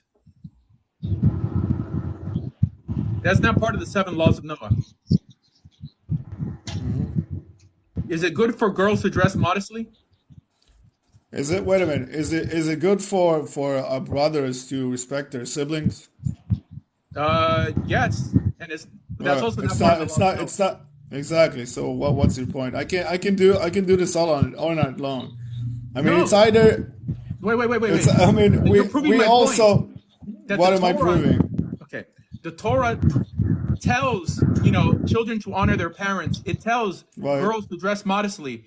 No. So don't you think it's better if Gentiles became Jewish and started living in that manner? Even in what manner? Absolutely. Honoring their parents, dressing modestly. You think, wait a minute, you think Christians don't have the moral capability to honor You don't need the their Torah parents? to tell you how to be a good person. Yeah. That's a little bit condescending. From an atheistical perspective, that you can believe that you don't need the Torah to teach you to be a good person. You can be an atheist and still respect people. It has nothing to do with Obviously, religion. but in the vast majority of cases, that we know that any society built off of atheistical values, if that means anything, has only left a trail of blood and carnage. It's only those that base their values off of the Bible that progress ethically. So it seems like so. Wait a minute. The Crusades and the seven. Wait a minute.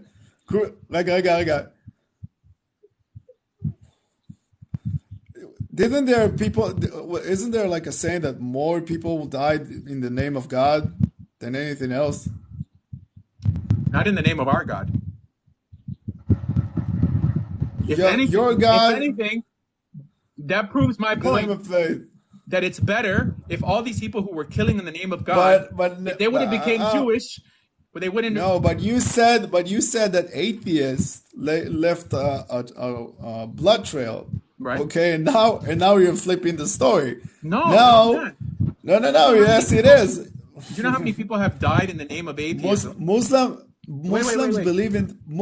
believe in the same God that you believe, supposedly. Okay. Supposedly, not really. Supposedly, okay. The 7th century Arab conquest left a bloody trail. Okay, believe me.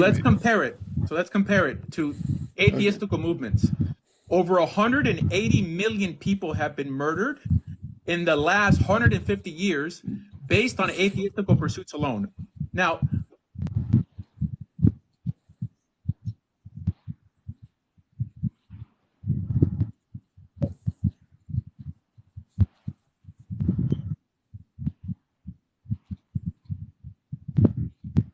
so is there any area in your life that you would say what's good for you is good for someone else? All right. No. That's essentially different than Judaism because we have a commandment to eradicate idolatry within the land. We have to fight the evil from amongst our midst. We have to... One second, guys. The people in the chat are saying they can't hear. Who? I can hear you, Rob. I don't know why they can't hear. I don't know. Host, can I ask you a question? Because I haven't... What, a specific person they can't hear or what? Host. A few people saying they can't hear. Oh, hold on, I'm going to pause. We can't hear the new guy. They're saying the new guy. Host, can you hear me? It's fine. Everybody mute themselves and then unmute. Saying free thinker, they can't hear him speaking. No, but they specifically hear free thinker. They just can't hear me, I think. I'm not speaking. No, sometimes there's a glitch when someone comes up, the comments can't hear him. So I think the guy that's just above you, he's the one maybe with the problem, I think. No, it's this app. It's kind of crazy. All right, now, people, can you hear? Host, can you hear me? No, no, we can hear free thinker. This is Hashgacha Pratis. This is God stepping in and saying, die. Okay, we can hear Asher, not free thinker. Okay. I ain't no. Fine. Okay, so by this, you're saying that there's no area in your life that you would say what's good for you is good for someone else. All right, nowhere. I mean, how about your children? I could teach my children what I know, but in the end of the day, they need to decide what's good for them. Oh, right. I mean, that's what I'm doing. I'm not forcing people to become Jewish. I'm trying to improve their life. They're not your children.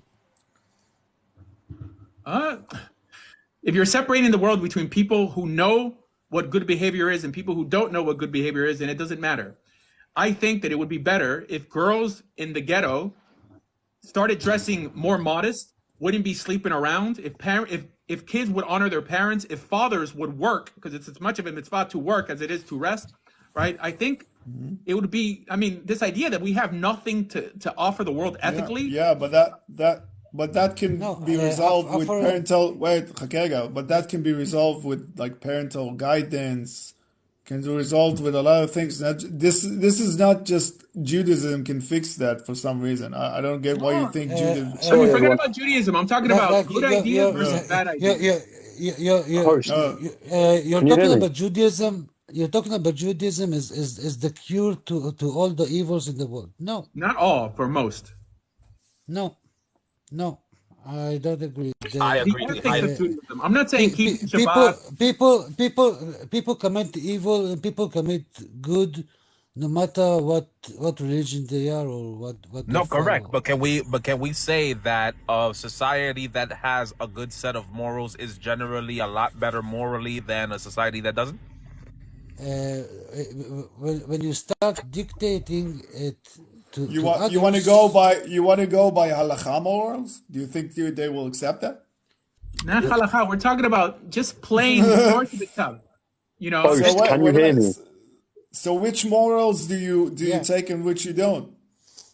no. That's not what Who we're gives saying. you the I don't think what host you're can hear saying? me. What we're Rob, if you want to explain, go ahead. Yeah. Okay. I'm talking to Christians and Muslims here who don't believe in the Talmud and don't believe in Torah Shabbat Peh. Just from the Torah alone, there's enough ethics in the Torah that if people kept these ethical laws, the world would improve. Now, you Okay. think that either way, they keep it or not, it doesn't matter because, atheists could be Okay, good and so religious people could be bad. would you be for like creating a police force that would arrest people who don't honor their parents, who arrest women who don't dress modestly? No. Okay, Okay. So the Torah laws, in terms of the punishments for not keeping the Torah laws, only apply in the land of Israel. There's no punishment for not honoring your parents in America that's not consequential, right? Not honoring your parents. Wait. So from the time period that we received the Torah till we got to Israel, till we got to land of Canaan, nobody kept any of the mitzvot or whatever because we weren't in Israel. Nobody honored their people. Nobody honored their parents because they weren't in Israel. It's like, wait, we'll get to Israel, then we'll start. Okay. What symbolizes Israel is the place that God chooses. Wherever the Mishkan was, that is essentially the place that God chose. This is why the laws were kept when they were in the wilderness. When they entered the land of Israel, they weren't allowed to go other places to offer sacrifices, and they had actual borders, right? But there was before the Torah was given and after the Torah was given. And there's before entering the land and then after entering the land, all right? So I think everyone acknowledges that you can be put to death in Galut for breaking Shabbat because you need a Sanhedrin, Lishkat HaGazit. There's a lot of things that stop us from. Yeah, but if you need all that, wait. If you need all that, in order for you to not keep Shabbat, you need to exit Israel. That means that you don't want to do it anyways. It doesn't matter if you'll be in Israel or not. So what does that have to do with? If you go and you leave Israel in order to avoid punishment, that means that you just don't want to be a Jew. It doesn't matter. Right. Well, that's the vast majority of Jews in the world. I mean, even no, today. It's not. No, it's not. Jews that don't live in Israel keep the same moral code as we do in Israel. What's the difference? There's no difference. We're talking about ethics here, not keeping Okay, Shabbat. ethics. Okay, so there are Jews in Israel who are not keeping Shabbat. So what does that have to do with anything? I mean, I'm talking about, wouldn't it be better if a Gentile kept Torah laws, ethical Torah laws, than not? And you're saying it doesn't matter. No, not that it doesn't matter. You were saying that the laws were only upheld, like when he said about the police, right? He started off with the punishments for not keeping the laws. Right, the punishment. But again, if you need that system in order for you to remain a Jew, then you don't really want to be a Jew. But I'm not saying that we need that system in order to want to remain a Jew. We're talking about is it better for someone to live by no laws or live as a Jew ethically on this planet? Okay, but when you want when you want to spread the morals, what you're saying, okay, which one is, let's say, on the bucket list? Okay, what's like number one, number two, number three, number four, right? There's got to be like priorities, right? I'll split it into two, right? Right. So the rabbis say mitzvot ben adam lemakom are commandments between man and God. Mitzvot ben adam lechavero, which is what I'm trying to teach here, are commandments between man and man. Ethical laws versus ceremonial laws. That's it. The ethical laws in the Torah, it's beneficial if people are instructed to live in a more moral manner than not to instruct them. Kids who are instructed to behave better end up behaving better than kids who are not. I'm pretty sure you acknowledge this. Why are kids and adults so different then? For example, if let's say I'm a doctor and I'm instructing someone in how to perform CPR, I'm not teaching him to be a doctor. I'm just teaching him a skill. I don't understand. You're saying for someone to follow the morals of Judaism, he needs to become Jewish. I'm saying that you can preach morals without encouraging someone to become Jewish. But what's the problem with encouraging? What is the issue? No, there's no issue of encouraging, but he's talking about how beneficial it is to be Jewish because of the moral aspect of it, right? But no. But I'm asking him because he keeps saying his whole thing from the beginning was that I don't agree with the statement that is above by Rabbi Asher because it says that you're encouraging people to be Jewish. So I'm saying, what's the problem with encouraging people to be Jewish? Like, what is the issue? What is the actual problem? Because that's proselytizing, and we don't believe in it. But that's not. But it doesn't matter. That's not against halakha. Yes, it is. Find me the source. Get me the source. All right. לא, תקשיב, זה כל הזמן, תקשיב רגע, wait, just a second, תקשיב, יגאל, הם כבר שמעו את המשפט הזה כבר 200 פעם, אוקיי? ובתכלס זה לא רשום בהלכה שאסור להפיץ את מה שהם עושים, כאילו אין לזה חוקיות, כי בהתחלה כאילו כן היו עושים את זה, אבל אתה יודע, אחרי שנכבשנו והיו ישויות אחרות שהיו עלינו, אז הפסקנו, כאילו. אז הוא עכשיו רוצה להתחיל את זה מחדש. Okay.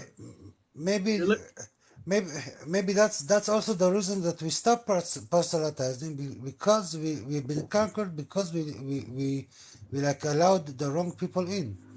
Okay. So that we stopped proselytizing was because one of the Roman emperors literally said that if we continue to proselytize the Italian people, that they would literally put to death both the convert and the one who converted him. So in order to preserve the community that was in Italy, they decided to stop proselytizing so that they don't die. But that is not... So after the Roman Empire fell, why did we continue the practice? Because it had already... think about it like this. Why do a lot of Ashkenazim still wear that dress wear when they're living in the Middle East, right? Because their fathers did it, and their fathers' fathers did it, and their fathers' fathers did it. Well, clearly we know that on Mount Sinai they weren't wearing the penguin suits, right? So it's the same reason. Why do they continue to do so? It stayed like that. They were living there for a long time, and they just said, you know what, fuck it, it is what it is, and this is how we're going to do it from now on. It's not just Ashkenazim, it's also Sfaradim. No. Yeah. We know that as well. Also, give you an example. Also, the Orthodox suit and the beard has to do with the destruction of the temples. That's not true. Because Mizrahi Jews never dress like that. With Temanim never dress like that. That's right. I mean, this is only an Ashkenazi thing. It says, yes, that by Chazal it says that you should wear black, because of the Churban. But it doesn't say that it's a requirement to dress in black and white. Here, listen, the Jews on TikTok proselytize all day long, but what they proselytize is Zionism. They have similar banners. The Palestinian people don't exist. That's politics. I know, but it's based on ethics, right? Because you believe that to think that the Jewish people don't have a right to exist is to think incorrectly, correct? That's correct. That's politics. There you go. If you're, you believe in proselytizing too. That's politics. If you're a Democrat, if you're a Republican, if you're a right wing, left wing, you want people to think like you. Yeah. So politics is not ethics based.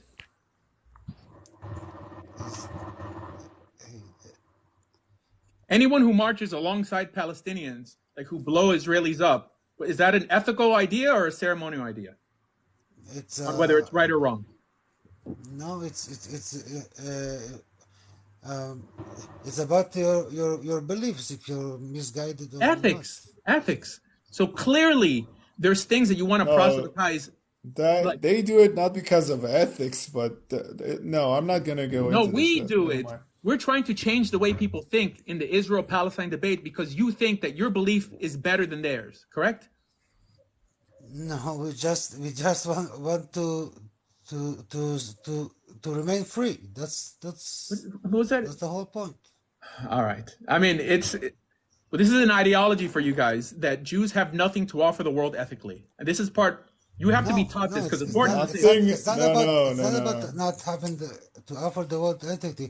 To say to be a good person, to be a good person, to be an ethical person, you need to be Jewish. That's according to the Torah. Yeah, according to the Torah. That's a superiority complex. Oh wait. But okay, so wait. Would you consider if Rambam had the same opinion? Would you consider that he was a supremacist? I don't really care about the if Shulchan Aruch says that, if Mishnah Torah says that, are you going to consider that a supremacist idea? No Jewish text would say that because I can literally provide you the text. I have source. They did not confirm themselves with non-Jews. I have a source. I have the source. You can tell me I don't. I have the source. If you look at the halakha on conversion, it says very clearly that when a Gentile comes to convert, you tell him and you try to bring him in so that he does not go back to his bad path that he was on. So what you're telling me that regardless of the ethics, I'm trying to say that again, the opinion of the halakha is that regardless of what the Gentile believes in, he's on a bad path. And it literally says that the good path is the path that he is converting to, which is Judaism. It literally says says word for word. The point is when he comes in by his own free will, not being regardless, we still think that what we have is better. It literally also says him remaining a Gentile. It literally also says that the world to come. Also, does the Christians and the Muslims believe they know listen, better? Someone's wrong. Listen, in the Mishnah, it literally says. But he doesn't believe in the Mishnah. World... I mean, these are secular Jews. I mean, these Jews aren't religious. No, but these are the opinion of the rabbis. These are the opinion of the rabbis. The Torah says it. Correct. The Torah says it. No, we know that. But what I'm trying to tell them is that even the Gedolim agree, right? The rabbis, the ones that their rabbis and their rabbis had to study under, right? Says literally that the world to come is reserved for only those who are righteous amongst Israel when you're telling that to the Gentile who's coming to convert. Why is it that they don't say, no, you can remain a Gentile and follow the 7 Noahide laws and you're still going to get the world to come and yada, yada, yada. You don't got to be a Jew. It literally says that only the righteous amongst Israel get that. No, listen. First of all, anybody who wants to and comes to convert is pretty much, from what I know, they are rejected like 3 times or something like that. There's like I don't know if it's halakha, I don't know, but you do get rejected. They're not accepting you as you like walk in. Because I have a friend named Nevermind, and it took him a lot of time to find like a rabbi that will pretty much accept him and like convert him or whatever, show him how to convert, because people do get refused. Okay, they do get refused, and Jews don't go around on the street and open up a booth saying, "Hey, Judaism is amazing, come to us." Okay, if people full-heartedly choose by themselves that they want to convert, they will find the information that they need. They will get to the rabbi that they want to do the conversion, and they will start the process. That's all. You don't have to proselytize the religion in order to gain more people. I don't know. Gaining people seems to be like a thing, like it's an Instagram page or whatever. Okay, So why were the religion isn't closed. Listen, my dude, Judaism isn't closed. It's not closed. It is what we say orthodox. It has its own way of doing things. Okay, it's not like Christianity. It's not like Islam. It's not a proselytizing religion. But it is open. Wait, hold on one second. Right, Hold on. it used to be, whatever. I don't listen. I don't know if you lived in those days that you can say it used to be. Okay, That's You right. can't I don't speak really. in behalf of the religion if you're not Right, religious. it says so. Okay. Okay, You're telling me whatever. that what Jews do today The is religion is Judaism. Okay. No. Judaism isn't closed. That's what I'm saying. Yeah, But you you keep on don't need saying to open a Judaism, booth. but like Whatever, just so you know you what haven't I'm quoted saying. one halakha, and that's all we've been doing. That It there is what doesn't the halakha matter. actually is, and what Jews do. Jews do a lot of things nowadays that has nothing to do with Judaism and halakha. Halakha doesn't really. Halakha tells you to open a booth in the middle of the street and start grabbing people in their No, arms. no, So No. what? Halakha so that's not also what I'm doesn't doing, say by the that it's way. not allowed. But it Right. doesn't prohibit it, by the way. Bat Kobe, sorry. Bat Kobe, the Chabad people that are doing it, they think זה לזכות. No, לזכות. לא, זה לזכות. Chabad חב"ד עושים את זה ליהודים. ליהודים. כן, נכון, בסדר. You believe in proselytizing just for Jews then? But to be Jewish, it's... Sorry. Go on, Courtney. Sorry. Oh, no, I interrupted you. Go ahead. No, you can go. I was just saying kiruv then, just proselytizing back to Jews. But how do you know? I don't get how what? How do you know who is a Jew? Like a lost Jew? Like I well, don't know. but you would believe me that when let's say Chabad opens up like a booth that they want Jews to put the filling, they won't go and do it next to a church.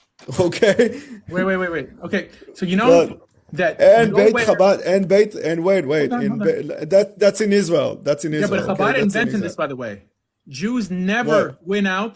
Chabad invented going to secular Jews and putting on tefillin on them and all this stuff. Jews never did this. Nowhere in the Talmud does it say that we have an obligation to do that. Why is that okay? Right, no, wait. A lot of Jews think that it's not okay. Who told you that it's okay? Listen to me. Listen to what I'm saying. It's not prohibited. That's why it's allowed. That's how things work in Judaism. If it's not prohibited, it's allowed. What you shouldn't do... You need to learn to listen. People in Israel... You're talking, by the way. I mean, you've spoken the most. Okay. Sorry. Okay. And we're going in circles here. If what I'm doing is not prohibited, and you don't know that much about halakha, but you know Jews and how they live, you can't come here and say that Judaism is against what I'm doing. You just don't know enough. I didn't say it's a missionary. I didn't say anything about against what you're doing. Those words didn't come out of my mouth. You have to bring your rabbi up here. I said, listen. And I could quote a Chazal, and then we could actually... Listen, again, I'm saying that the religion isn't closed. Anybody who wants to convert can convert, like you know, okay? But the thing is that we're not doing the same, because we're not going the same path as Christians and Muslims are doing it by putting a booth in the middle of the street and start shouting Allah is great or Jesus is great. That means that we're not doing it right. Okay? No, that's what I'm saying. Okay? You right now. Noted. Right. Next. Let's just change the subject because this is, But haven't you actually said the opposite about Asher? That what? In the past? That? What? I think he told me his name was Yosef. I don't know what his name is. Anyways, Lion of Judah. Haven't you said that you don't care for the thing that Asher's doing with proselytizing? Yes, I don't. That because I'm telling it right now. I'm saying again, what I'm clarifying is that Judaism isn't a closed religion. Okay? Anybody who wants to convert can convert, and there's a way to do it. The fact is that we're not using this tool of proselytizing means that we're not gaining more people because we're not a fucking Instagram page. Okay? It doesn't mean that we're doing this wrong or it's not the way that the Torah dictates. It's because we are different. We are different from Islam and we are different from Christianity. and that's the But way we can you are. show? That's what Can you? difference. No, That's listen, what. listen. Yeah. It sounds like And why opinion. do you care? Like seriously, why do you care, Christian? How does this any Here, concern of yours? here, listen, What? listen. This is how we're different from Islam. It would be ridiculous if we're on an Islamic live and a secular Muslim is going to school an imam There on is no such how a thing as a secular Islam Muslim. functions just because he happens to disagree. And then everyone stays quiet and listens. This only happens in the Jewish world, that people have essentially chutzpah. To such an extent that you know that you don't believe in Torah Shabbat Peh. You know you don't believe in that, but you know enough about Judaism to say how Judaism actually works. That's so weird to Right. me, and it's That's only because I'm a because we. convert. If I wasn't a That's convert, because if I we're had a long Jews. beard and peyot, and if I had an Israeli accent, You the No, people you would be have different. listen. You have some. You listen. You have some. I don't know, convert. I don't know. I have listen. I don't care if you're a convert. It has nothing to do with you. I don't think you realize, but Judaism doesn't revolve around Rabbi Asher. Okay, it has nothing to do with you. Okay, what I'm telling you right now. Okay, is that Jews have a right to do things differently from the two other Okay. major religion. We Have you don't. That's all. corrected any And other that's rabbi on fine. TikTok before? Have you ever corrected a rabbi who says that you could drive on Shabbat, or that transgendered rights? Because there's many of Yes, them. There's I many can. people. yes. Wait. Did you Listen. correct them and say that in What? Judaism that we What? don't believe that you could violate Shabbat? Or it's only me that you guys correct. No, because you're. Who corrected you? Like seriously? Again, you're Right now, bringing you're this telling me that about I'm you. misrepresenting I don't Judaism. get. I didn't say If you're if misrepresenting Judaism. I'm if clear. I'm saying my if opinion without even mentioning your name, dude. I don't know why is this You're complicated talking for you. about my banner. You're on my Judaism. show. You're talking about what I'm doing. You're Oh talking my about God. me, but if you don't Why? walk around See, correcting listen, anybody else. listen, why? listen, listen, listen. I It don't shows, care honestly, how if you guys feel I about don't care. Gentiles. No, the truth is, No, Gentiles are no. hearing Listen, this and listen. saying, "Oh my God, Jews do I not don't want care. us as." תקשיב, הוא שרוט No, רצח. listen, Asher. Yeah. I would not care if you would have been a born Jew with long beard and peyot, wearing the black hat and the black clothes. I don't, and you would have said the same thing. I would still be here and told you the same thing. It has nothing to do with you. What you're telling me That's what I'm could be saying. your personal opinion, but Oh, you can't say that Judaism, like what you're saying, the Jewish people don't do this, Judaism doesn't do that. But how do you know if you don't practice Judaism? You don't really know Listen, what, who what says we? Judaism my teaches. half listen, half of my family going back in the last I don't know like 70, 90 years were pretty big rabbis, also here and abroad, still like my family right now, like my cousins, they're still practicing. I used to argue with them like for hours and hours and hours. They would never go to a non-Jew and try to convince them to become Jew. If a non-Jew comes to them and Wait. says and tells them, listen, I want to be Jewish, I want to become Jewish. Okay, why? How? How do you feel about that? Are you sure? Stuff like that. Then yeah, but they will never Yeah. go to someone and like say, Okay, you We're were a talking about the priest, right? banner You again. were a We're priest, just talking about the banner. You guys have a problem with me right? believing that Judaism is better. Let's stick to the original argument. You No, said I that didn't. Judaism has nothing to Dude, offer I'm the not. world. Wait. Is that what you said? That Judaism has nothing to What? offer the world ethically? no, no, No, I never said that, no. dude. I That's don't know. exactly what you Listen, I don't said. know where you. I'm telling you, What? You said Are you that kidding me Judaism right has now? nothing to offer the world, that it's for Jews. Ali, did I say something like that? I said that Judaism has nothing to offer to the world. I said those words. Oh, I wasn't here for that. I was in and out of the conversation. There we go. So I Listen, The honestly, I don't Torah I know is if don't. you only for need. the Jews, and Akhi, it's got nothing to offer the rest of the Asher, world. And I gave you examples on Asher, children honoring their I think parents. you're. The only one who says that Jews has nothing to offer the world is you. You mentioned like maybe four or Oh, 5 times. wait. Maybe he's talking about when you were talking about like the ethics. Remember for the goyim. Yeah, but that's us. What I No. said. Let's say if I'm a doctor, and I'm teaching you how to perform CPR, I'm not teaching you to be a doctor. I'm just teaching you a skill. That's the same thing. I think that's exactly what Asher was saying too. Asher was saying that wouldn't it be better for Gentiles to pick up morals that are from the Torah, like Listen. I'm going to dressing repeat modest, like this, the like whole rendition here. I started saying, is it good for children to honor their parents? Now, why would I say that if you said that the Torah is only good for Jews to keep, that Gentiles can do what they want? If you would have sat here and said, "Oh, listen, you need to honor your parents. You need to I don't know to believe in God. You don't need to steal don't steal from your neighbor. Don't covet The your first neighbor's command wife, of the whatever." Torah is That's fine. "V'ahavta l'ra'acha panecha."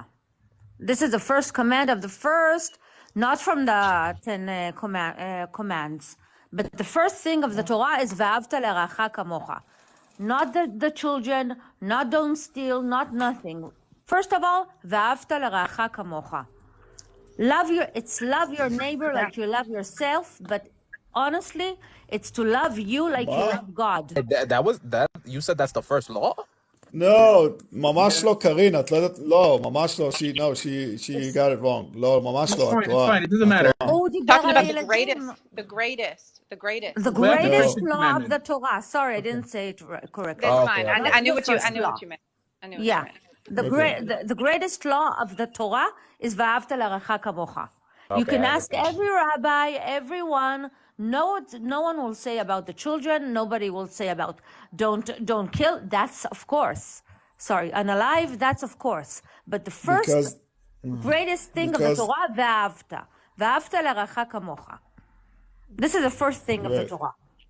נו, מה הנקודה שלך? שכל רבי צריך לדעת את זה. All right. כן, עזבי, נו, אני אחרי זה אדבר איתך. Okay. But the conversation has changed now, because now you're believing that it's good if Gentiles kept more Torah laws. Right? Yes or no? Gotta go. Okay. Bye. All right. Fine. But wait a minute. What is? Wait. Gentiles kept more Torah laws? I mean, wait. Just a second. Let's talk about Gentiles for a minute. Okay. No. For a minute. I just answered my question. I mean, you're talking like 70% of the time. Is it better? No, not. We're having a dialogue. Okay. Would it be better if Gentiles adopted Torah laws than not? I gotta know what they're keeping right now, what they're doing right now. No, in order to answer that. So, assuming they had nothing. Yeah, go ahead. Pretend they had nothing. What do you mean? Pretend Gentiles kept no Torah. What would you say? But what do you mean not kept Torah? He's talking about ethics and morals. That's part of the Torah. None. Zero. None. Completely. They were complete animals. What would you say? Well, I guess, yeah, of course.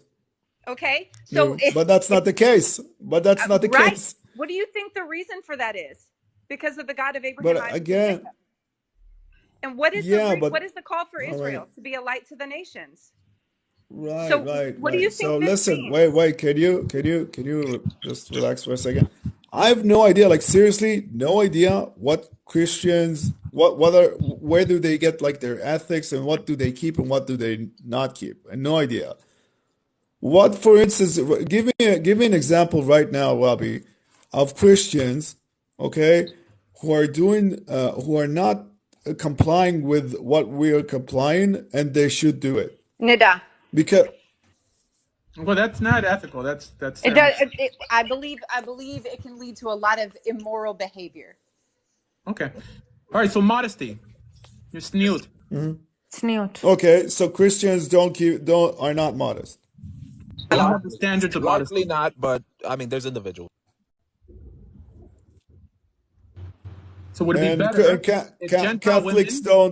Catholics supposed to only have sex after they're married, for instance, right? Which 99% don't, by the way. All right, so sneut. Never mind, but listen, we're not talking about the exceptions right now. So sneut, that would include shomer negia, would include, pre-shoot, like not sleeping around, like all these principles that the average Gentile doesn't keep because they don't have a standard.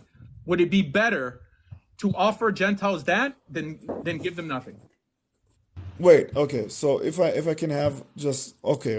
Just So answer the right question. now, yeah, I'm trying to listen. I don't know Christianity the way you do because you were a Christian, okay? Just remember that. That's the difference between us. I really don't know that much about what they keep and what they don't keep, okay?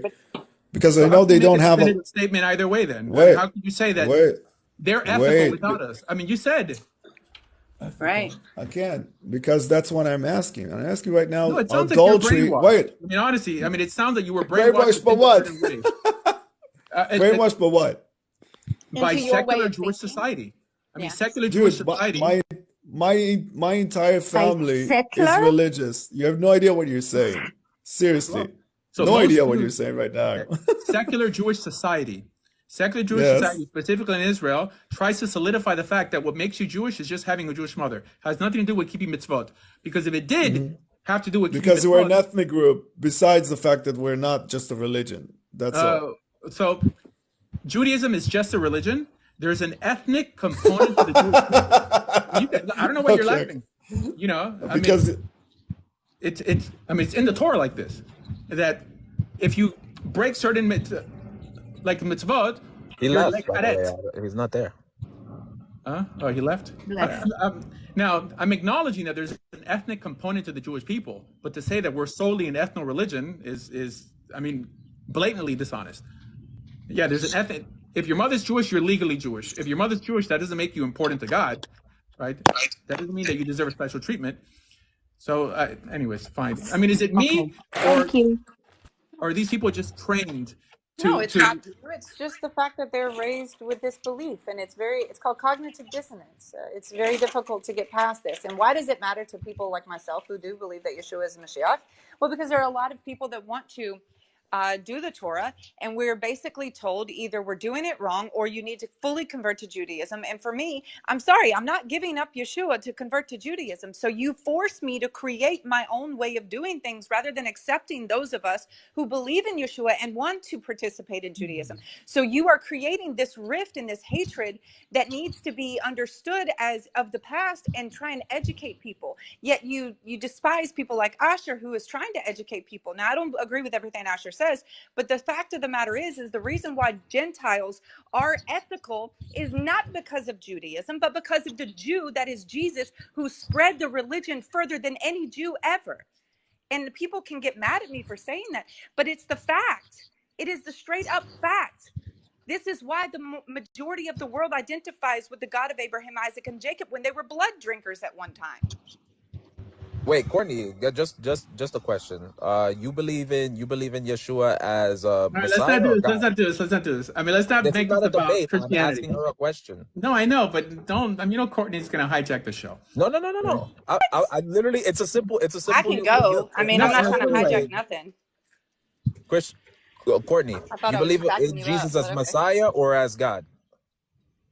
But it doesn't matter. It doesn't. But why does it matter? I mean, because I'm asking. I'd like to correct you. Topic. I mean, don't make it about this. I mean, I don't want to. I lose people when I make this about Christianity. I want to make this about that no other group feels like they have the right to speak about the religion of their group unless they practice the religion of their group. Only the Jewish people could have a secular Jew come school, a religious Jew, don't even consider me a rabbi, on how Judaism actually functions, and everyone's like, oh, well, he is a Jew. You're a secular Jew. That means you have nothing to say, oh, I have uncles, I have this. That doesn't give you the right to speak about how Judaism functions, right? And it's called chutzpah. That's what it is. And they do it so confidently that people feel like, oh, I mean, he might be a Torah scholar also. The guy has no... Rabbi. Yeah. You know what it's more chutzpah? Here we go. All right, go for it. Chutzpah, it's more, how to say that? Chutzpah, it's, we can say that to the word of the Christianity, because during 2,000 years, you slaughtered Christianity, believer of Jesus. Jesus was one of the part of our people, and somehow his believer killed Jew for 2,000 years. This is chutzpah. Brett, I'm not a Christian. I don't believe I in know, Jesus. I know, I know. Yeah, so You're. I'm trying to make Christians Jewish. I'm Maybe you saying want to that. help me. I'm saying that for 2,000 years, Christianity, the believer of Jesus Christ, killed Jew for 2,000 years. For 2,000 years, and this is chutzpah. You know why? Because to use with my Bible to justify your new the new religion on the back of the the Bible, this is also a chutzpah. All right, so You you know? agree with me What's then? interesting? Wait. So you agree with me? Don't think No, wait. that ever Christians No, I'm not talking don't about that. forget. No. I'm trying to find my words in English because it's difficult. Si tu parles en français, y a pas de problème non plus. Donc, d'حكي العربي, y a pas de problème non plus. Okay, but if you want to speak in English, you will be a little bit more. How you say that? Sovlani. Okay, Yeah. patient.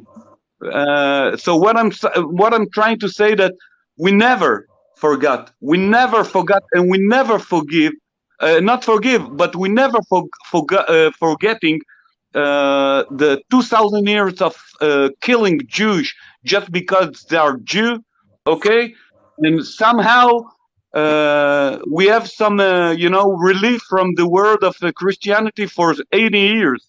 Who knows what would happen if Israel will not exist? We'll go back to your own country, and then it will happen again. The killing and stuff like that. So you agree that all these Christians that were massacring Jews during the Crusades and all that, it would have been better if they would have first converted to Judaism? No, they couldn't. No, but it would have been great, huh? I mean, there'd be a lot more No, Jews. it cannot be. It cannot be. Otherwise, it's not the right way to make the Torah. Actually, you see what I mean? Because when God gave the Torah, He didn't give to the Christians. He didn't give to the Muslims, even that there was no Muslim then or Christian, but He gave for a specific people. No. Okay, Yeah, not to Rob. this is the truth. You have some other truths. All right. So this is another example of a Jewish person who doesn't know what the No, Torah it's not says, another example. correcting No, people like who know what the another Torah says. example. So the Torah was given to everybody who wanted it, right? The mixed multitude and the Hebrews. Right? So I think you agree that these people committing acts in the name of God, it would have been better if they had our God and would have been ethical than not. So then Christianity used the name of God to killing Jew for 2,000 years. What do you think about that? Do you know how your own prophets were killed? He's not religious. I mean, there's no point of talking to people who are not religious. This is going to show it. How were your prophet? How was Isaiah killed? Yeshayahu. How was he killed? Who's that? Yeshayahu. Yeshayahu.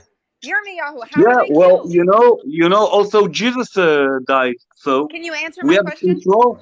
Did the Answer Jew the question. have a control? Just a minute. Did the Jew had a control for 2,000 years for their life? No, they didn't have control. How were the prophets killed? Killed them. Somebody killed them. You judge all the Jewish for killing one prophet. Oh, wait a minute. Is Hold that on. right? So are you Is saying that right to do it's that? wrong?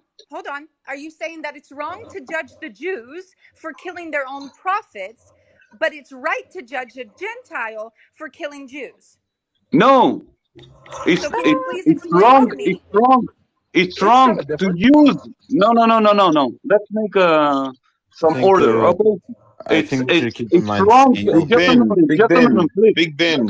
Just a moment. Please. Big Ben. Just No, a moment. you just a moment. You're talking too much. That's not the topic. Look at what the topic is. No, well, I didn't look finish, at what the topic is. I didn't Look finish, at what the topic is. Big Ben. Big Ben. I didn't Asher, finish. I Look at didn't what finish. the topic Harry, is. I didn't finish. Look at what the topic I didn't is. finish. Be patient, please. Okay? I said that it's wrong to judge someone for what he's doing, or you know what? It's not our job to judge someone like that or somewhere else. Okay, but it's really wrong to use with the Bible to killing Jew. Okay, so We why? heard So you. again, We you heard Okay. you. acknowledge that. That's the third. That's the third time. Go ahead, Courtney. I mean, I took him off. Go ahead. I mean, I So don't think it's right. Here, listen. I think we're embarrassing him, just because like he's talking about something else and we're talking about something else. So I mean, I just let him go. All right. I mean, he clearly has good intentions, but most Jews don't dialogue with people who disagree with him much, and this is why it's a shock, for them to even hear this because they never really thought about the question. It's very simple. Okay. If there's anything that we would say that's good for us, it's also good for people. Obviously, any reasonable person would say yes, that if kids honored their parents, it'd be a great thing. But the reason I mentioned that example is because it's not part of the 7 Noahide laws. If women were more modest, if people would fight evil, all these things are not part of the Noahide laws. I'm just saying that it's better to be Jewish than to be an atheist. That's it. Now, it's better to be a Christian than an atheist and a Muslim than an atheist, but it's not a complex idea. That's it. Go ahead. What if you're an agnostic? So it depends. If you're an optimistic agnostic, like you act like God exists, but you're just not convinced that God exists, and that's fine. Like most Israelis are not atheists. Most Israelis are traditional and they believe in God, but they're just not observant. So that's fine. Okay, cool. What was the big argument from before? It was Well, they kept moving the goalpost. Okay. Oh, okay. I mean, because first they said that Judaism has nothing to tell to a Gentile, like nothing to offer them. And this is why I gave these examples. And they're like, oh, and they dance around the question. It's just silly when you have irreligious Jews. I mean, that's real chutzpah, that someone who doesn't know anything about the Torah is in some way going to instruct someone who does, right? And say it in behalf of Judaism, and everyone stays quiet because Jews walk around with this sense of superiority just because they happen to be Israeli. What is it? Judaism is pretty complex in terms of how laws actually functions. I'm not saying in knowing what the laws are, right? But for them to say, I know because my grandfather's a rabbi. I mean, if a Christian would do that, like a secular Gentile who happens to have Christian parents walk into a Christian live and start correcting the pastor, like, oh, I know because of this, people would laugh at him. But only in the Jewish world do people listen. It's just so silly. It's just so silly. But anyways, that's it. I mean, yeah, Judaism has a lot to offer the Gentiles. I think you have obviously by the simple fact that these people are identifying as Jewish and not converting to Islam or any other belief system means that even among secular Jews, I believe that secular Jews may be even on a higher level than a secular Christian or someone who's a secular Gentile who happens to have Christian parents. Maybe, but they won't even say that. This idea that as long as they don't kill us, we're happy is the stupidest idea ever. If you don't impact the world's going to end up impacting you. We have to share a planet with people. And these are the same people who are very rude to Muslims when they're arguing Israel-Palestine. So they're trying to convince them of an idea. You know how easy it is to convince them of the idea if you let me bring them to Judaism first? It's an ideological war. It's not one based on logic. Bring them to Judaism, and then as brainwashed as they were towards Palestine, they'll be as brainwashed towards Judaism. But these people, they argue, and they have more provocative banners than I do. I wonder if you can go halfsies. Do you understand that question? Explain. Could you share half of Judaism, or is it everything? Or no, you can't pick and choose. I mean, if it's like that, then people are going to pick all the beneficial laws. The same God who said don't murder is the same God who said don't mix wool and linen. How are you going to pick? Mm-hmm. Interesting. Cool. You say hi. Hi. Now what's your name? Adam. Say hi. You're talking to the whole world here. Hi. Hey, shalom.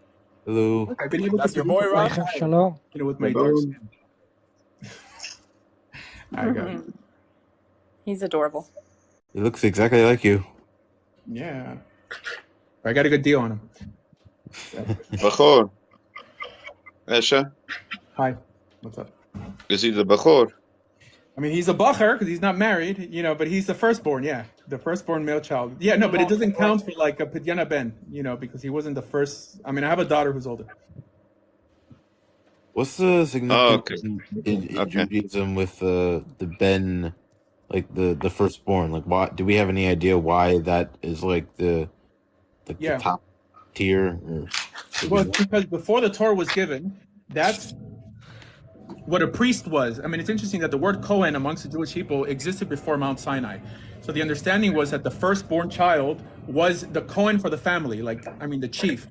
Yeah. So then it became like practice that everything that's the firstborn is like sanctified towards God. So the firstborn child is supposed to belong to God. So nowadays we have a process called Pidyona Ben, that a Kohen, like you give the Kohen money in place of your child, because like he's supposed to be dedicated to the temple. Yeah, I wasn't able to do that for my firstborn son because he was a C-section. Right. So like if your wife had a baby before, then it wouldn't count. Like whether it's a female or a male, like if it wasn't born by natural means, it doesn't count either. That means C-section or whatever. Yeah, it's the first to break forth the womb. Yeah. Wait, Ralph. So does that mean that? Oh, wait, never mind. I get it. Yeah, I answered my own question. Never mind. Fine. All right. Next. I don't think that what I'm saying here is too complex, which is why I still have an audience. You know, because I know all my haters were like, Asher's being schooled. He's not paying attention. It's like, there's stupid arguments on things. So we have to call things stupid and brainless. Okay. I mean, to assume that you're going to identify with the people that are tied to an ethical system, i.e. the Torah, and at the same time feel like you have nothing, that your religion has nothing ethical to offer a Gentile, right? As an alternative to their belief system, that you can't continue calling yourself part of that religion. But atheistical Jews do, or secular Jews do, right? They're like, just leave us alone and be convinced that Israel has a right to exist. But apart from that, don't come to us for any ethical guidance. You know how silly that is when you have to share, when your kids have to go to the same school as they are? It doesn't make any sense. Like my wife has to walk around like in front of your sons, and I'm supposed to trust that you guys have ethics on lockdown? Nonsense. I mean, I'm going to try to sensitize you because I have to share this planet with you. You have to be a moral idiot to view it any other way.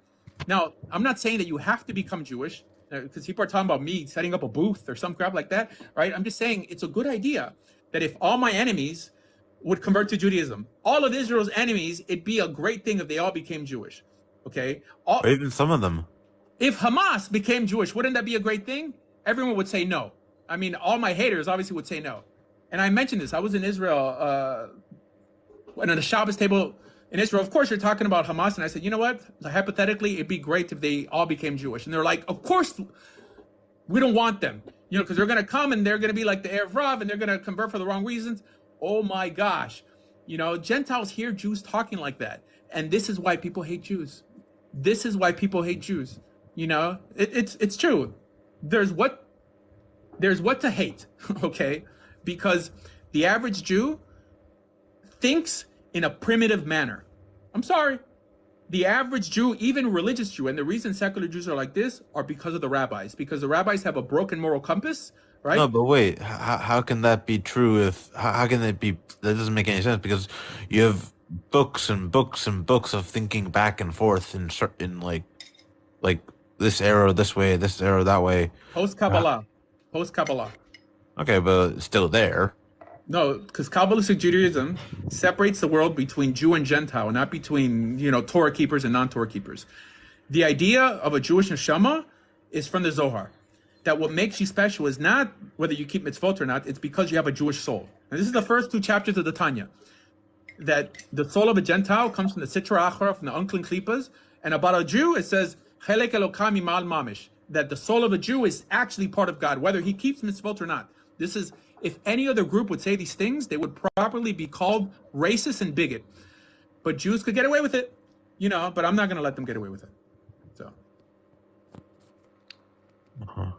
I think I know where the Jewish neshama idea came from. It's more like Hinduism, because in Hinduism, you have what's called the Atma. It's the word for neshama in Sanskrit, and the Atma came from God. So basically, all humans have the same Atma. Even the animals have the Atma. So I know where No, I Oh, no, kind no, of no. guess I Uh, where believe it came that. The from. Torah teaches that everyone has the same soul, but the yeah, but Kabbalah like, says Yes. that but the wait, Jews have a separate soul. but wait, you're saying animals have the same soul as humans? That doesn't make that's I No, that no. doesn't make any No, in The sense. problem Hinduism, is says the because in English Hinduism. language. Atma is a source of life. So the source of life and consciousness. So even the animals have consciousness. Also, humans have consciousness. Even the trees have consciousness. It's called the Atma. Without the Atma, nothing is alive. How about like water? Does it have like a soul or What I mean for breathing, like like humans breathe the air, like the plants, the humans, and the animals, they all breathe oxygen. That's then what I'm referring what? to. Yeah, this is a different topic. We're talking about Hinduism now. We're not talking about Judaism. In the Torah, all human beings have the same soul. It was Kabbalah who introduced a distinction that Jews have a pintel yid, a Yiddish cup, like a Jewish neshama. It's a Yeah, I Kabbalistic know. idea I that mean, Jews and the Gentiles have Jewish separate souls. neshama is not written in the Torah, and I No, that's what I guess mean. it came Kabbalah. from Hinduism or something else. Yeah, but the Kabbalah is a mix of many beliefs. Yeah, I know, but you're It But saying doesn't that you appear that believe from can't that be everyone nowhere. has the because same soul. Judaism is older than Hinduism. I think. No, I N- don't think. No, No, actually, Neshama. Hinduism is older. how That old is? it's And it's actually a debatable process because they try to argue Hinduism as we know it today, early Hinduism, whatever that it's a whole thing. But yeah, it's like they're a little bit unset on it too because they also say if they're starting Judaism from like pre-tribal pre Mount Sinai Hebraic spiritualism that evolved into Judaism versus Hinduism, then it's technically older. But if we start Judaism from Moses and Mount Sinai, then it's younger than Hinduism. There's a whole thing on it. But yeah, I've read on it. Yeah. yeah. Anyways, fine. I mean, I believe So that everybody has the same soul, but Chabad teaches otherwise, and this is why Jews. This is the birth of secular Judaism. It was invented with the Haskalah. So the Haskalah was the Jewish Enlightenment that has its roots in Kabbalah, meaning you had Jews who weren't religious who wrote poetry, but in Yiddish in particular, but with Hebrew characters. I mean, Fiddler on the Roof was written by Shalom Aleichem, which is an irreligious Jew who they made fun of religious Jewish people. Yiddish theater, all this stuff. This came out of the idea that what makes you Jewish is not how you behave, but only the soul within you. This is why in the Talmud there was no such thing as a secular Jew. Once the Jews stopped keeping Torah, like the parents would sit shiva because this person, in their eyes, they weren't part of our people anymore. They were halachically Jewish, but that doesn't mean that they felt that they Could were special they to God in any way. could they come back to Judaism? Like someone that left Judaism Yeah, and I mean, just became like someone could convert to Judaism. What's the big deal? Of course, you could always come back. no, but like would they have to go through like the same ceremonies as like a convert, or So it would it be depends. different? According to the Ramah, like a Hoser B'Tshuva, like a returnee, like has to go like to the mikvah. This is just one opinion. Most Jews don't hold that, but it doesn't matter. Like if conversions weren't meant to take years, I mean, in terms of how long it takes him, to get there, assuming that the guy is already circumcised, I mean, it's pretty quick. So would he have to circumcise again? No. Okay. No, you Well, I can't. mean, You I know can't you do that can't. A snip to the twice. snip. No, I know. Well, you know what I mean. A prick. Snip, You know what I unsnip, snip, unsnip. No, they wouldn't. Yeah, I mean, you can't circumcise again unless you. I mean, what are Oh, you gonna do? hey, Take come interest? on. I mean, a prick. Have to draw blood. Would they have She's to draw talking Oh, about blood? oh, the little oh, drawing right. To blood. draw Hatafas blood, dam. yes, to draw No, blood. no. You're correct. So Yeah. would Yeah, some people hold to that, Asher. Some people hold to that. Eh? okay. So The you Even have the reason to. people. So No, you I have do that to to. the people I convert. I mean, I poke them. I mean, it's called Hatafas dam. I mean, it's whatever. It's a debate if whatever. the returnee would just have to Correct. Correct. reinstate that he's going to keep halacha in front of a few witnesses, and as Rabbi Asher said, also in one Rasher. opinion, take a dip. That was Freudian. You're like So he. Ra, the evil rabbi. So he. You're saying like if he left and came back, you're saying they would not make him go through the prick again. No. Prick, because he's Look, not the a prick convert. is, but the prick is just there to elevate a circumcision that was done, like not lishma, like not for a Torah reason, into a Torah reason, and Medical reasons or Right, whatever. like right, medical on the second day versus yeah, the but it's eighth not day. really so required. I mean, the Rambam says it's required, but in the Talmud it says it's optional. So it depends. I mean, it's up to you. So that's what I'm asking. Again, that's for converts. He was talking about like a Jew that was already a Jew, regular circumstances, that decided to be Hiloniya, Mechalel Like a Shabbat, etc., nefer, yeah, etc. Yeah, and then he decides to come back. Then no, it's just he just has to make a Teshuvah. declaration that he's rekeeping Torah laws Well, and yada yada yada in front of a court. okay, And so let's say he like he's nefer and he like goes fully blown into like idolatry and marries and has a family and all that, but then comes back to Judaism. It would be like conversion, yeah? no, it's not conversion. Why I wouldn't it mean, be? it makes sense, but it just wasn't practiced like that according to Jewish law. Yeah, As much as I would want every Baal exactly. Tshuva, to go through what I went through, I mean, it's not part of Jewish law. The reason why it's not considered a conversion, Courtney, is because conversion is considered a permanent thing. Being accepting, how you call it, being a Jew is considered a permanent elevation. Yeah. You can't Right. de-elevate from the thing, but the status that you are considered by God, if you are a Mechalel Shabbat, is likened unto an idol worshipping goy. Yeah. Okay. So that applies to somebody who converts, or are you just Hold on a talking about second. Choser B'Tshuva? No, just We're talking In the about Torah, it So if says somebody holy converts, nation. so if somebody Israel is converts called to a holy Judaism, nation. sorry, Rabbi, if somebody converts to Judaism and they convert, so that means they take on all the rules, all the laws, everything like that, and then 2 years down the line they decide, you know what, this is too much for me. I don't want to keep Shabbat. I don't want to Jew. keep kosher. They're still a Jew. Correct. You're Yes. still a Jew, and you're judged as a Jew, and you can be tried as a Jew. Yada yada yada. Of course, You know, you can't you want to know what's undo a crazy? conversion. You want to know what's crazy? Is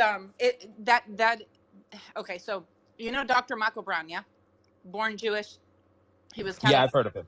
okay, so he is a Messianic Jew, but he is Jewish. Correct. And when his parents died, they were both Jewish. When his parents died, they would not allow his parents to be buried in a Jewish cemetery.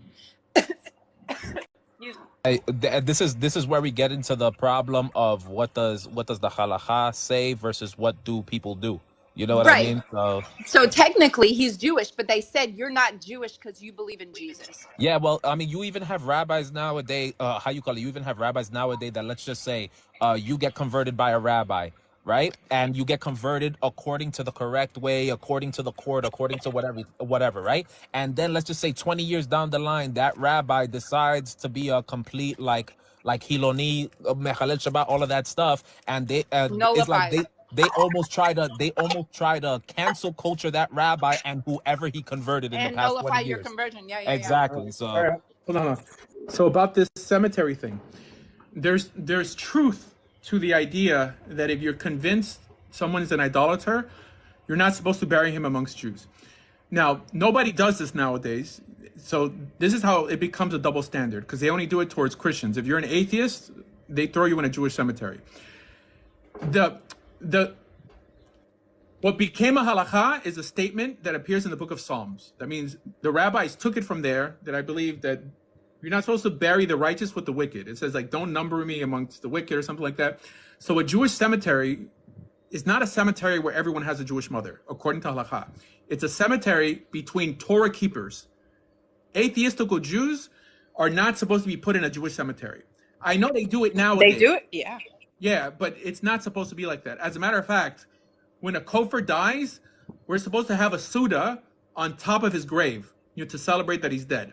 I'm not telling you that this is what I'm endorsing. This is how it appears in the Talmud, 100%.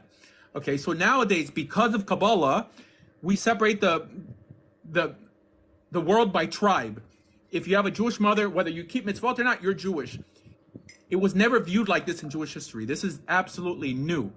Absolutely new. So so if someone says, like, why did you not let Michael Brown's parents be buried in a cemetery? It's because that person is convinced that they were idolaters. However, they didn't ask, like, who's a communist and who's a murderer, because I mean, Chabad will stand by your side if you're a Jew who's convicted of murder and give you kosher food and say he's a Jew, a Jew is a Jew is a Jew is a Jew, which is bullcrap. Okay, this is only according to Kabbalah, not according to Halakha. I mean, it says that a mumer lechachis, it calls him kegoy, that he's equivalent to a Gentile, but no one teaches this because no one know. The people who come here to argue with me, right, know crap about Judaism. I'm sorry, I have to be so blunt about it. They don't know anything about Judaism, and this is why I plead for them to bring a rabbi up, somebody, but they won't come either. It's because I say things that are not popular, but everything I say, there's a source for it, okay? And I'm sure there's a source for what they say also, but let's hear it out, let's talk it out. But it's not a coincidence that every Jewish person who's challenged me so far has been secular, okay? Has been secular. Who's challenged me in terms of disagreeing with my rendition of Judaism, and we all disagree, but they really disagree with me. These guys don't know anything about Judaism. They have a grandfather who was a rabbi. Does that mean that they know how Judaism functions? No, of course not. But they have the chutzpah to talk to me like this because they're like, well, look at you. I mean, you're Spanish. What the heck do you know, right? I'm just telling you, this is how they view the world, and it's audacity. I mean, that's what it is. But I think you have that in every religion. The good and the bad. Christians would never do that. No irreligious Christian is going to go up to a pastor and school him in front of his friends, congregation, or whatever on how. When that Christian is never going to quote the Bible. I mean, he's never going to. I mean, all he's going to say, well, most Christians do this, and that speaks for Christianity. No Muslim. You know why? It's because there's no such thing as a secular Christian. There's no such thing as a secular Muslim. Right when you stop believing in Jesus, you're no longer called a Christian. Only in Judaism, because of Kabbalah, you could be an atheist and still call yourself Jewish. And because of that, we have the riffraff. We have people who hop in and out of TikTok live saying, I know because I'm a Jew, but not I know because I know what the Torah says or because I know what Halakha says. It's the stupidest system, okay? It makes no sense. Okay, but Asher, you know why they do that, right? They do that because that's their only connection. So they're fighting to to them, proselytizing is basically like taking them outside, and they're fighting to stay in. So you're threatening their identity basically by proselytizing. That's right. Because if I'm saying that you could be Jewish by keeping mitzvot, it means that if you don't keep mitzvot, you're not really Jewish. Correct. So it threatens the identity. So question for you, because I heard that when somebody is converting, you're supposed to convince them otherwise, like show them all the hard mitzvot to make sure that it's really what they want to do, that they really want to commit to this, that they're entering Judaism with their whole heart, with their whole soul, that this is really how they believe and how they feel. So what you're saying is expose them to Judaism, show them that it's a good way of living, but then if they decide to convert, then you show them the harder parts to make sure that they're really there, that they're really fully committed. Yeah, I'm okay with that. I mean, I'm not telling people to convert. I want to encourage people to love Torah and God to such an extent that one day they would want to convert. That's it. To be good humans, to be good human beings, to have morals, to have ethics. Yeah, but it's hard to do that without joining yourself. It's hard to do that without aligning yourself with a group of people. Right. No, for sure. You need to have a belief in a higher power in order to be moral and ethical and understand that we're all here from the same person. We're all here for a reason. We all have a purpose in this life, and we should be treated just as special as the person standing next to us, even if our beliefs don't necessarily align. Yeah, I agree. I concur. Wink, wink. All right. Next. So what are we going to talk about now? I mean, kosher etrogim versus non-kosher etrogim. We're kind of far away from that one. The Shavuot is the next one. Oh, Shavuot. Dairy. Shavuot is the only holiday where people don't eat meat. Customarily. I mean, it's according to the Zohar, actually.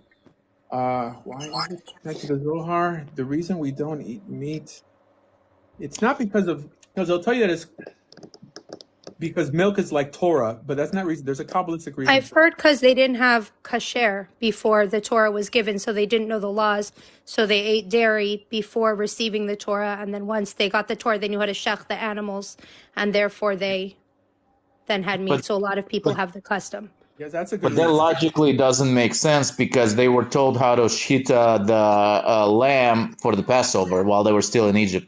Yeah. Yeah, but you weren't allowed to. Like before Moshe Rabbeinu said Shalom.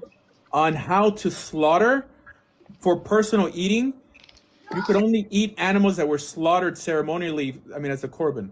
Hey guys, really fast, you have someone in the comment section asking if circumcised male members still work properly after circumcision. Yes, they do. They work better. Properly, Supposedly. yes. I don't know. Hopefully, I mean, if you don't have if you don't have a moil that doesn't mess you up. That's it. And that's a dog whistle. I mean, soon there's going to be someone like putting some penis on my thing. Please don't give them ideas. Oh yeah, that's right. No, it's not me. That's what they did last time. You know, No, they really did. Yeah, that was crazy. And it was a circumcised one, so I hear because I don't stare at these things. I don't know. One of the guys in the chat. One of the guys in the chat was like, "Wow, he's packing." Yo, that had me rolling. You ever seen that episode of The Office? You know that what's that blonde chick that Dwight is always messing with? I know who you're talking about. Yeah, I we know forgot who the you're talking name. about. Just go. Yeah. So anyways, like she gets flashed in the parking lot. You know, like and Dwight, I mean, comes with like a notebook of like a bunch of like, I don't know, peni. I don't know how you pluralize that. And then like she's looking through it and she's like, "Aren't those your shoes?" And then he closes it really fast because it was a picture of his own thing. Whatever. They said Angela. Angela, yeah. He said Angela. Oh wait, was it Angela or was it? It was Angela, yes. Or was it Meredith? No, Meredith is a different one. That's Angela. Whatever. Anyways, yeah, The Office, pretty good. But yeah, I mean, regardless of where the tradition started, I like that holiday because you get a crazy amount of like cheesecakes and everything. It's the food is meaning great in that for holiday. Here, most people feel that it's some sort of obligation to learn Torah all night, and that most people don't know where that came from. It's also Kabbalistic. I mean, Sephardim do it a little differently. I mean, they do it as it actually was instituted by the Arizal. It's called Tikkun Leil Shabbos. That it's like a tikkun to learn all night portions of the Zohar. To gather the netzitzot, like the whole Kabbalistic shtick about like Tikkun Olam, which has nothing to do with ethics, but it has to do with like gathering the sparks that overfell and like overflowed in something. And this is where the practice of learning Torah all night. It's only the halacha is to learn certain portions of the Zohar, but now it's like in Yerushalayim, what the goal is to hop from like shir to shir, and then like for sunrise, you have like the big Birkas Kohanim where it's like thousands of Kohanim, they're blessing the people after you've been like not sleeping all night. So that's probably like the highlighted, like in at least Jerusalem in the Kotel. Does anyone have anything to add?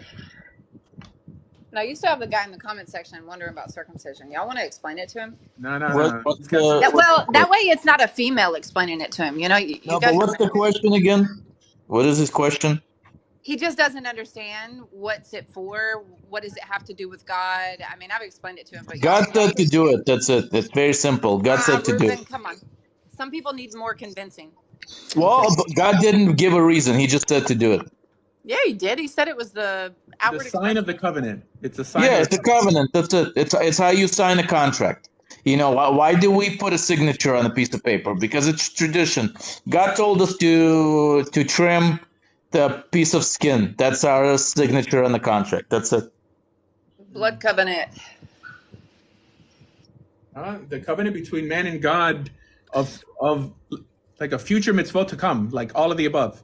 Yeah, one other commenter said it's also healthier. Okay. Even if it wasn't. All right. How about women's circumcision? It doesn't appear in Judaism. Negative. For it. No, I'm joking. Negative. You crazy. Negative, Ghost Rider. It is much different than that of the male circumcision. Wants to join Boko Haram? No. No, thank you. And it's not a Jewish tradition anyway. So. Yeah. And in fact, the places where it's done, it's actually done so that women cannot have enjoyable procreation. Yeah, so they don't cheat. Yeah. That makes sense. Whereas the foreskin, that's not a problem with post circumcision enjoyability, I guess. So Correct. It doesn't affect it in any way.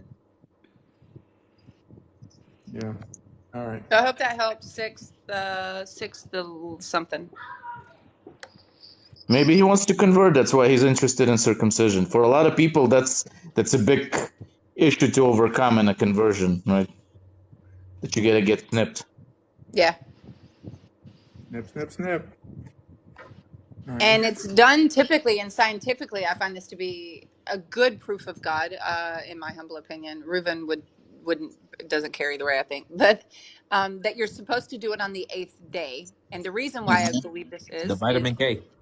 yes, so you have prothrombian levels in the body that reach its peak levels on the 8th day.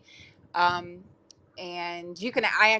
there's proof of this. My son was born with a heart defect and he's on blood thinners. And so I monitor at home what they call INR and PT, so prothrombian levels.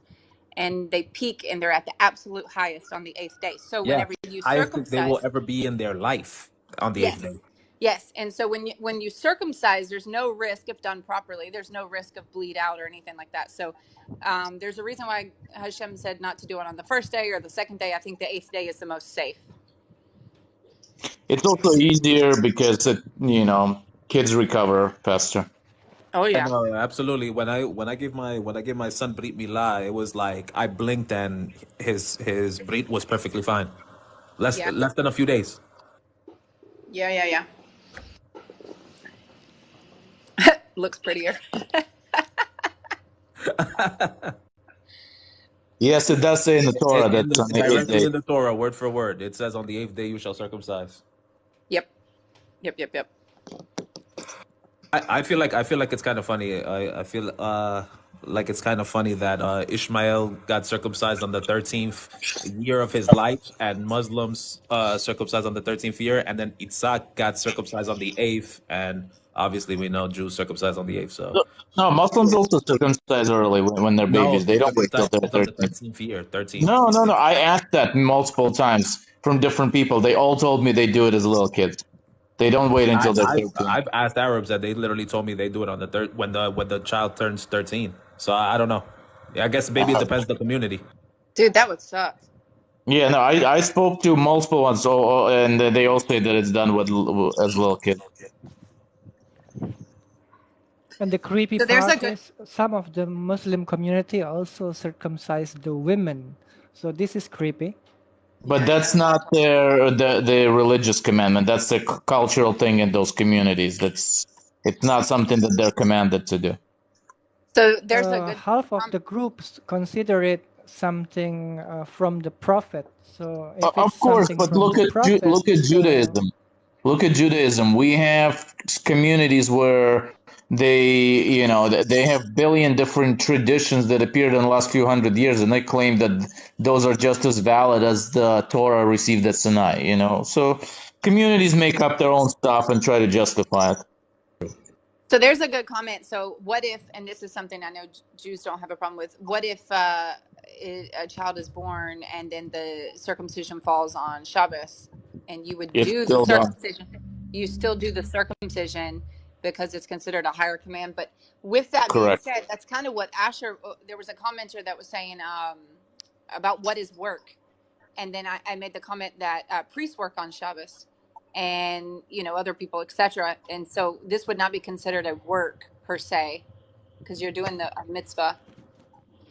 Yeah, and in fact, I know it was like a year ago, I think, in our community. Bro said atheism is better, Asher. Okay, the Moel had to walk 12 miles to do a Brit on Shabbos. Yeah. Because he couldn't drive and he was that far away, so he walked. So, there's an opinion in the Talmud that you could actually break Shabbos. Yep. I mean, to perform a circumcision. This is Rabbi Eliezer's opinion. So there's some Jews, this is not very common, but that would drive to a synagogue on Shabbat to do a circumcision based on this opinion. Most Jews don't hold like this. So The big debate is if you're allowed to carry the knife on Shabbat. So what's typically done is that they do consider a malacha, so they'll have the knife there ready, like from the night before. There's some people feel you could, but it's there's a debate in the Talmud like this. Anyway, it's fine. But All yeah, right. it supersedes. Brit supersedes Shabbat. All right, let's get some new people in here. All right, I'll drop down. No. I mean, I have, for some reason, I've been granted the ability to add like tons of people. Oh, I noticed. Oh, okay. Go ahead. So, yeah.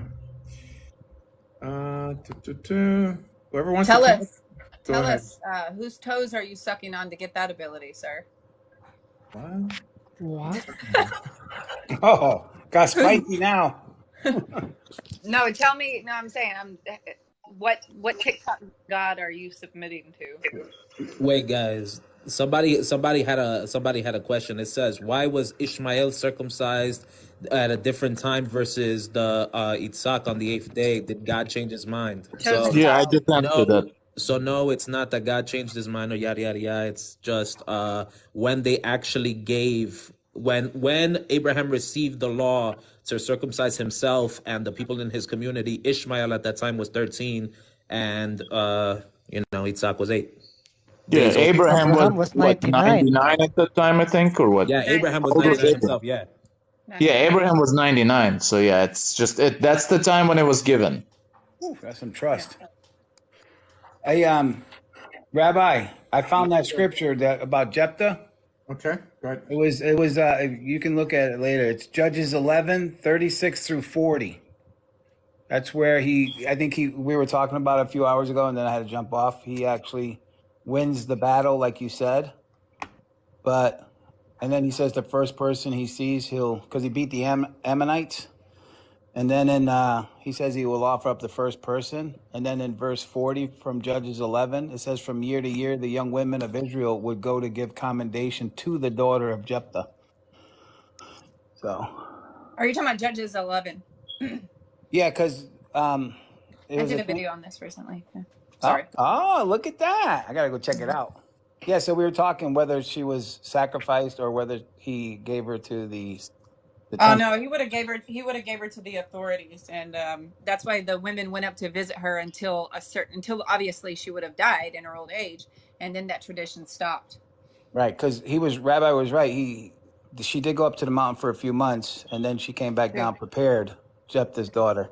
Yeah. And then she never had relations with a man, which back then, especially to the Israelites, they needed to procreate, right? I mean, yeah, and then that's what's so funny though is because he spoke so openly, right? Whatever comes out of my house, I will give as a burnt offering. Yeah.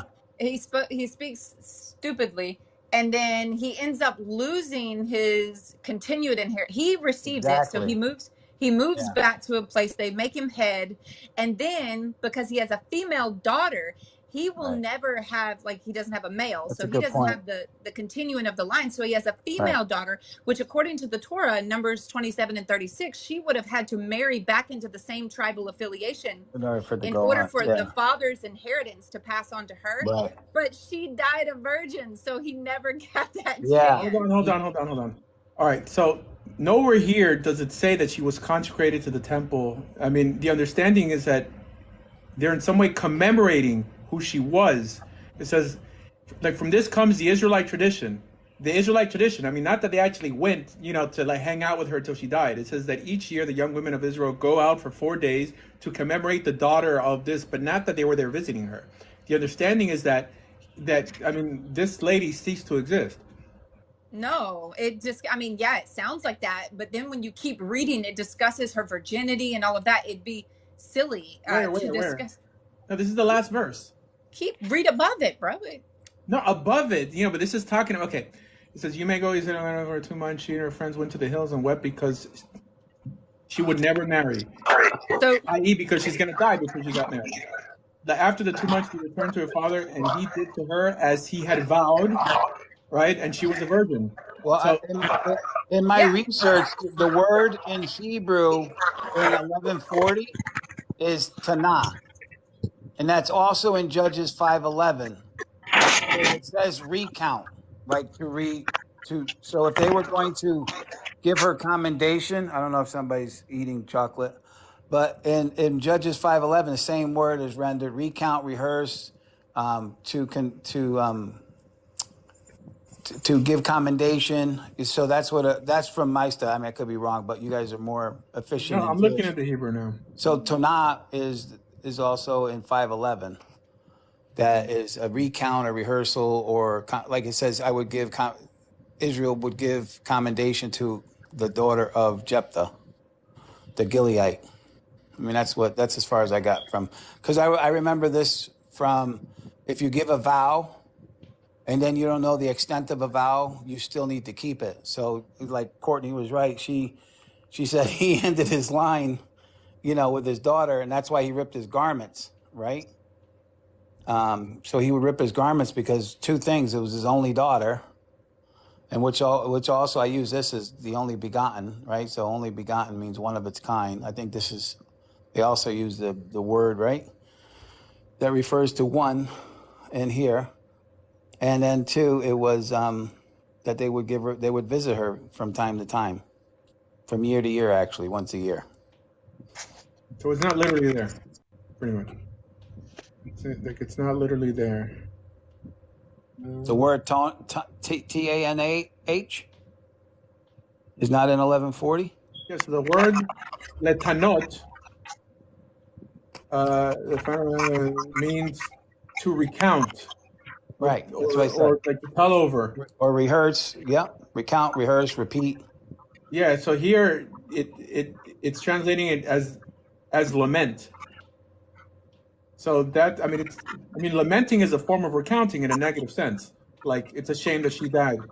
No, but it also says they would give commendation to the daughter of Jephthah from year to year. No, it doesn't say that. I mean, where does it say that? And 40. Read 40. Well, let me pull up the. Thank you for letting me back on. Yeah. I have to go see Courtney's videos because she's got good videos that actually helps me break it down. Yeah, Courtney's an undercover Muslim. We all know this. It's been proven. Far from that, I've seen her go against Muslims and put them in their. I'll talk like an Israeli. It's been proven. I know because my uncle, used to watch the videos. That's funny. All right, so it says specifically that he fulfilled his vow. So you're assuming the vow that wasn't to kill her in the first place? Well, the vow. Why would the God of Yahweh, if He's the God of love, allow a sacrifice? Which, when Manasseh was given the children to the fire, right, or sacrifice, it said didn't even come up into his heart. So why would God now want a sacrifice for him granting Jephthah a victory, which was in God's will anyways? He said anything you've asked in line with my will, it'd be granted. But I don't remember. It's not in the Torah. It's in the writings, and there's errors in the writings. Oh, okay. No, I understand that. Why should we assume because it's here that we have to try to justify it? I know why a Christian would, because Christians typically, it's all sola scriptura, everything's in some way on the same level, but literally, you'd have a problem with an atheist bringing this up. But remember, I'm a Jehovah's Witness, and our faith is the foundation is Judaism. I didn't know you were a Jehovah's Witness. Yeah. Oh my God. This is like an honor for me to talk to you. First of all, I'm a witness. Then he found out. Honor after you kicked him off the other day. But then he found out I was Puerto Rican. He's like, "Yo, what's up?" Oh, yeah, I didn't know. We're talking to Bad Bunny right here, Yeah, we cousins now. Yeah, So my question is, sorry, what are you trying to what is this evidence for? I'm confused. What is the actual claim? Earlier. No, it was just something that we were talking about earlier. But what is the claim? I'm curious. What are you trying to prove with that evidence? Me? No, I was just following up. I was saying, hey, I remember that story, and I'll find the verse. I don't think she was offered up as a literal sacrifice. And he said, okay, yeah. Yeah, it has nothing to do with Jesus. If anything, it's the opposite. No, it has nothing to do with Jesus. No. But my rendition will justify Jesus more than... Yeah, that was the other guy. So, are we talking about how he was? He gave his daughter to the temple. Is that what the question about? That's what I thought. It is implied that he gave it to the temple, but we don't know that actually happened, or if this is like an allegorical tale to teach us a lesson about something that was happening. We can interpret it in many ways. Also, the temple didn't have female bathrooms. Yeah. No, So- there were no Did it women. have- I mean, there was the women's court, but that was outside. I'm looking at the Hebrew translation, and it says from days, I'm just going to read English. From days to days, word they are going, daughters of Israel, to give forth for daughters of Jephthah, or daughter of Jephthah, the Gileadite, 4 of days in year. So if they're going to her, and that's what the oldest translations we have, and Will Walker gave me this, by the way. I don't give me credit on this. I'm not that smart.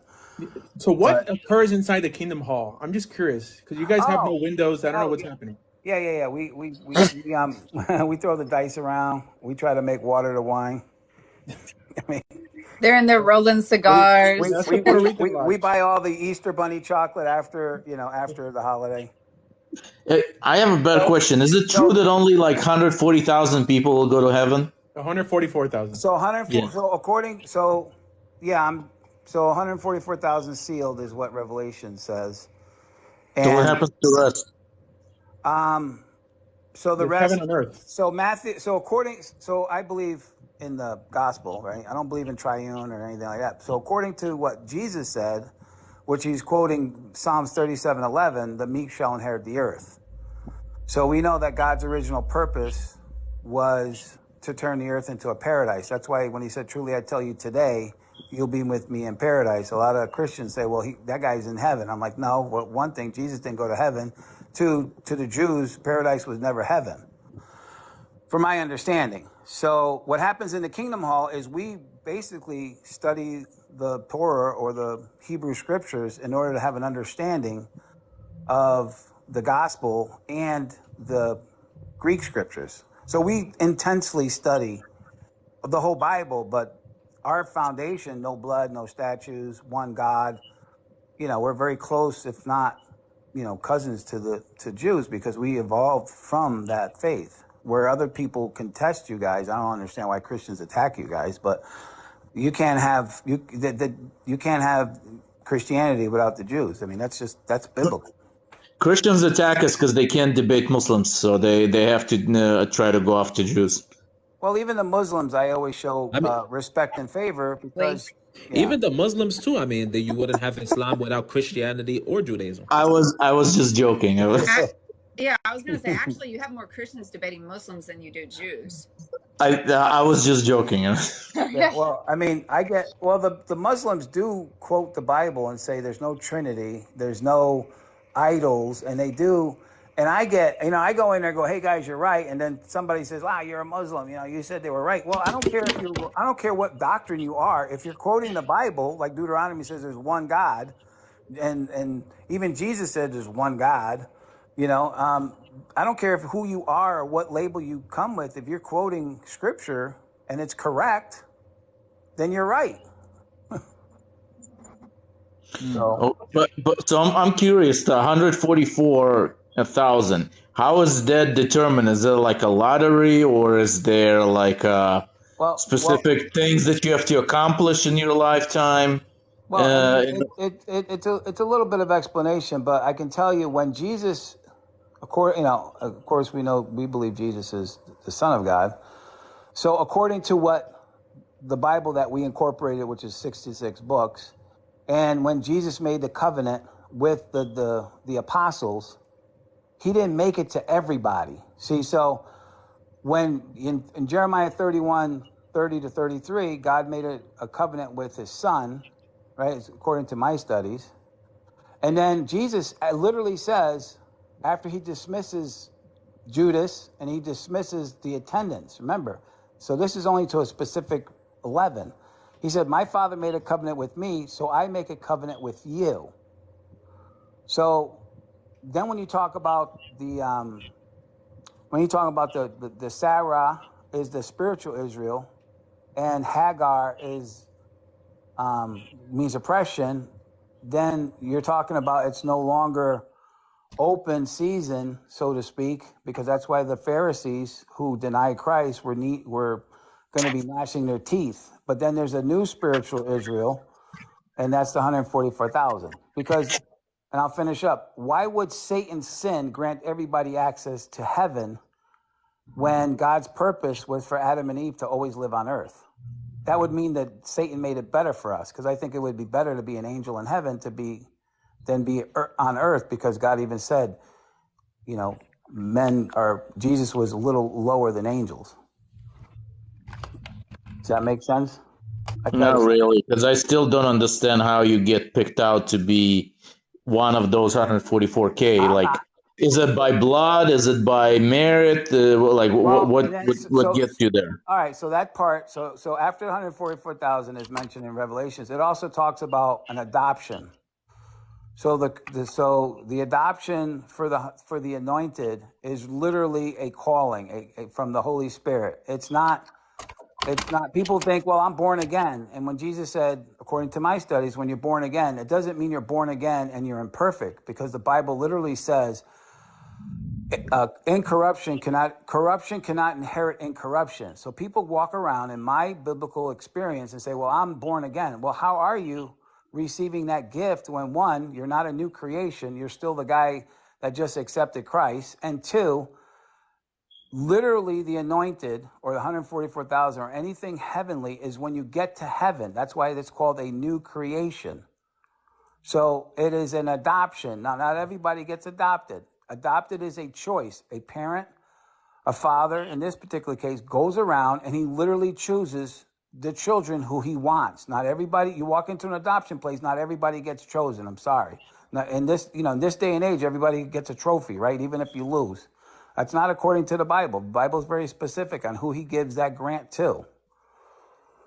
Okay, so maybe I'm stupid, but I didn't understand anything still. Is it by blood or is it by merit?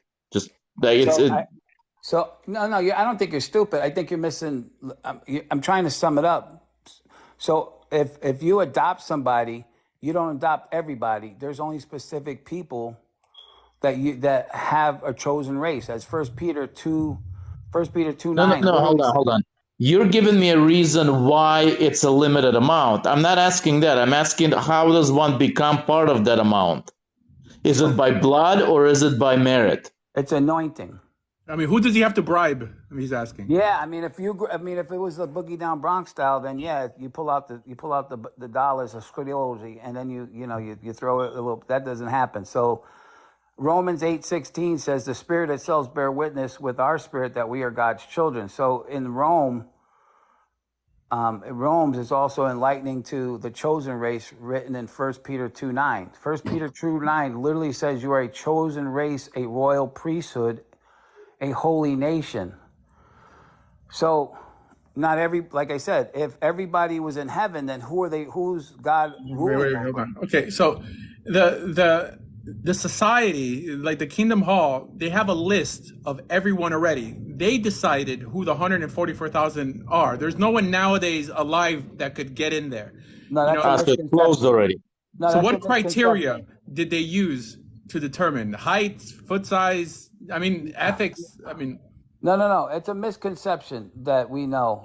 The only time we know is those who literally partake of the bread and wine, because we have our on Nisan 14 is when we observe the memorial, when Jesus said, "Reserve this in the memory of me." So we have it on like what you would have on Passover. We follow the Jewish calendar, which I pretty sure it's Nisan 14. If I'm saying it wrong, I apologize. Yeah. Nissan. It's Nissan, like a car. Like a car. All right. Nissan 14, that's the way I always said it until I tried to speak a little Yiddish. So I apologize. But so like that day is nice at 14, and you pass the bread and wine, right? The unleavened bread and wine.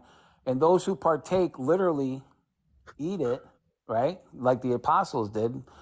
But this is where we differ. Not everybody's going to heaven, because Matthew 5:5, Jesus literally is quoting Psalms 37:11. He says, the meek shall inherit the earth. So people Christians are misled, thinking everybody's kumbaya time is going to be in heaven, but that's not what the Bible says. Uh-huh. All right. I give up. It's a little deeper than that, but I'm trying to give you, bullet points. He doesn't know if he's 144. He know. doesn't No, know. that's not I what I was know. asking. I was asking how one, like, You what don't gives know. one the benefit to become one of those? They Like, don't how do know. you? Okay, so that Well, was much easier answer. I don't know it. That's it. no. They do know because the spirit is undeniable. 8 and 9. It literally talks about the anointing. So in Romans 8:16, Okay, it but to says get the spirit anointed, you have itself. to. Why are you anointed? How does one determine who to anoint? Because the spirit itself, if you read Romans 8:16, it says the spirit itself bears witness with our spirit that we are God's children. So yes, everybody can be considered in a generic form God's children, but those who go to the anointed, like when they were talking about Acts 2:2-4, talked about the tongues and the Holy Spirit came upon them. That wasn't what we call the great crowd. So Revelation also talks that there's a great crowd, but it talks after the 144,000. It says after these, the great crowd that no man was able to number comes out of the tribulation. So where does the tribulation happen? On earth. Doesn't happen in heaven. So when I try to explain people, not everybody goes to heaven, people are still going to be on earth. People think, no, it's beam me up Scotty time, Star Trek, like the rapture is going to happen. And that's not that's not what the Bible says, because if you go to Revelations, the angel says to John, who are these? And he goes, I don't know. You know. And he says, these are the ones that come out of the great tribulation. Where did Jesus say the tribulation was going to happen? On earth. Yeah, there's a reason why I couldn't do this show saying that you could become a Jehovah's Witness. Jehovah's Witness is better. It's too complicated. For real, it's way That's what I was gonna say. Because this has been the most complicated non-answer that I've ever gotten. I think it's But because it's I'm gonna move on.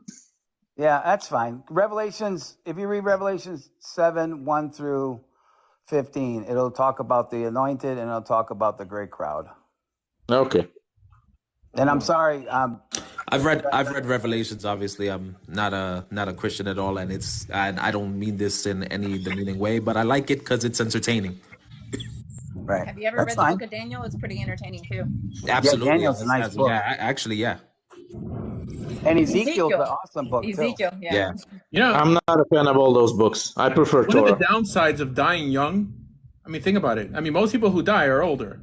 I mean, like, you're stuck in heaven with a bunch of old people, like old ladies and stuff. I was thinking to myself, like, what's the percentage of 144,000? Is it mostly men, mostly ladies? But it's going to be old people. Well, that's why the Bible says you are neither Jew or Gentile. You're neither male or female. People think that down here that means you're neither male or female. That's not. That also shows when the Bible talks about a new creation. The new creation is taking a certain amount of people and turning them into kings and priests, as the Bible says. Now, whether you accept the revelation or not, I get it. But yeah, but how would you look, though?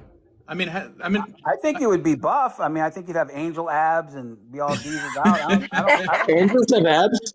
Yeah. Hold on. But I thought angels only have one leg. Where did they get abs from? How did they do squats? No, I hope they don't go up there lumpy. I mean, it'd be nice if you got a better, if you get a better ride, if it's an upgrade. I mean, who upgrades to the same lumpy body or old body?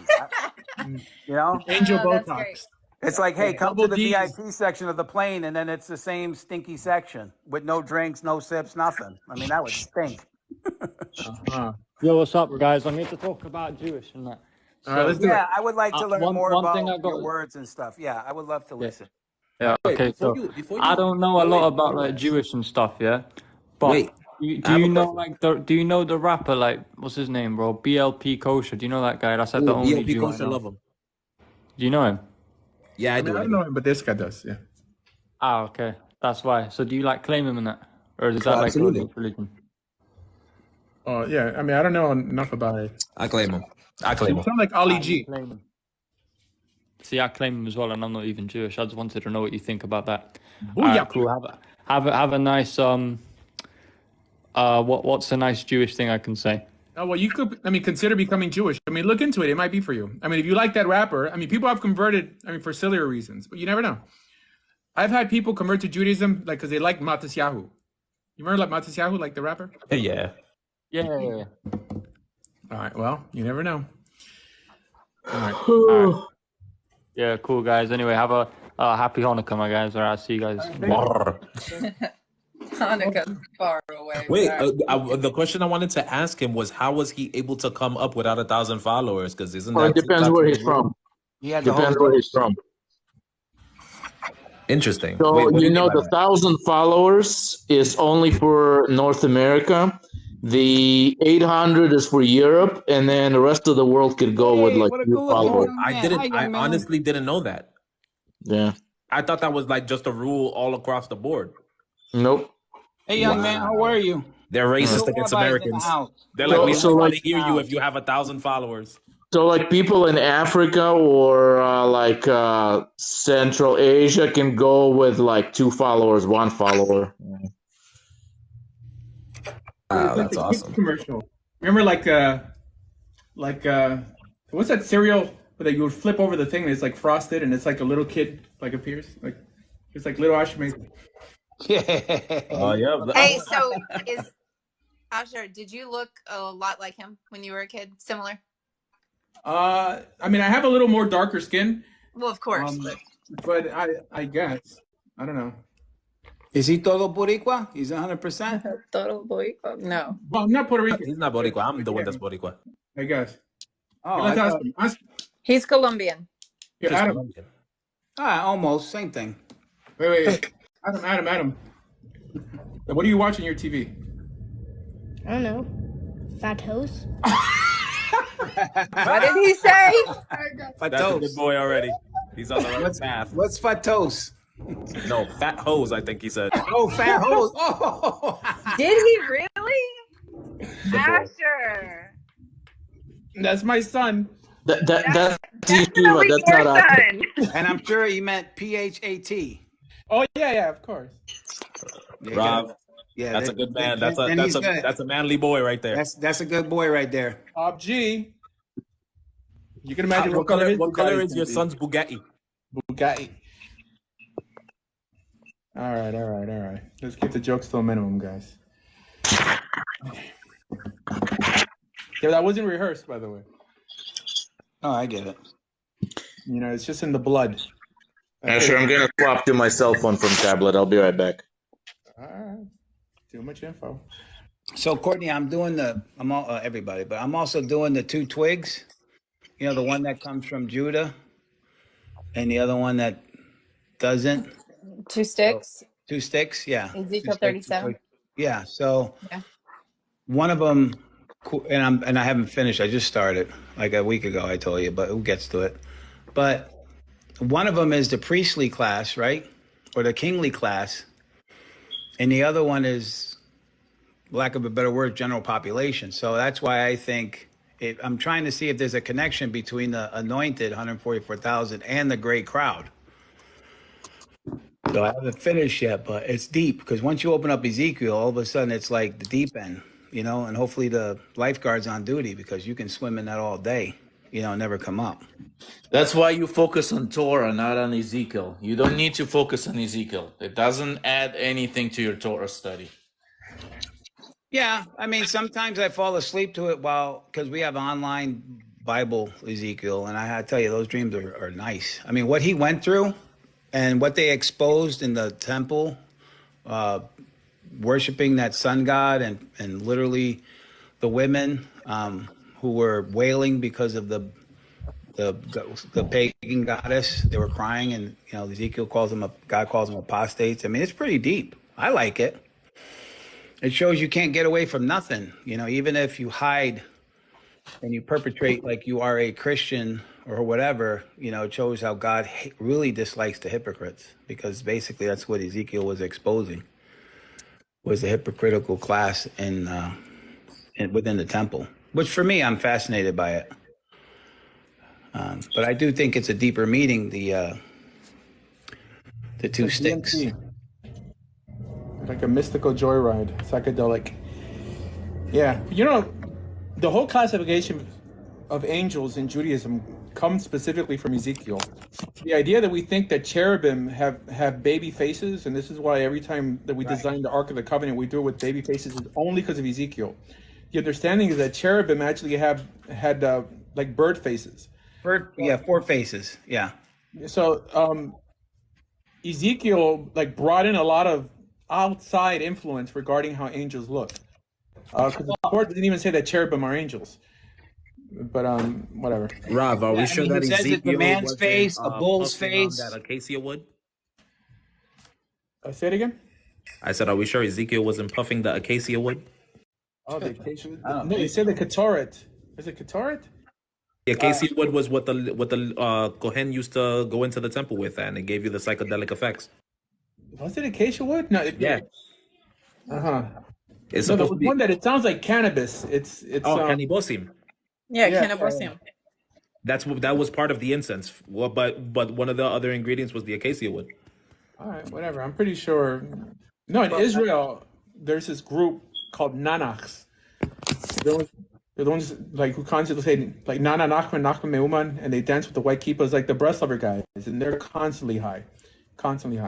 Oh yeah. But anyways, all right, guys. Well, let's end on a high note. All right. I mean, there's nothing perverse, nothing. That we've kept it clean, and yeah.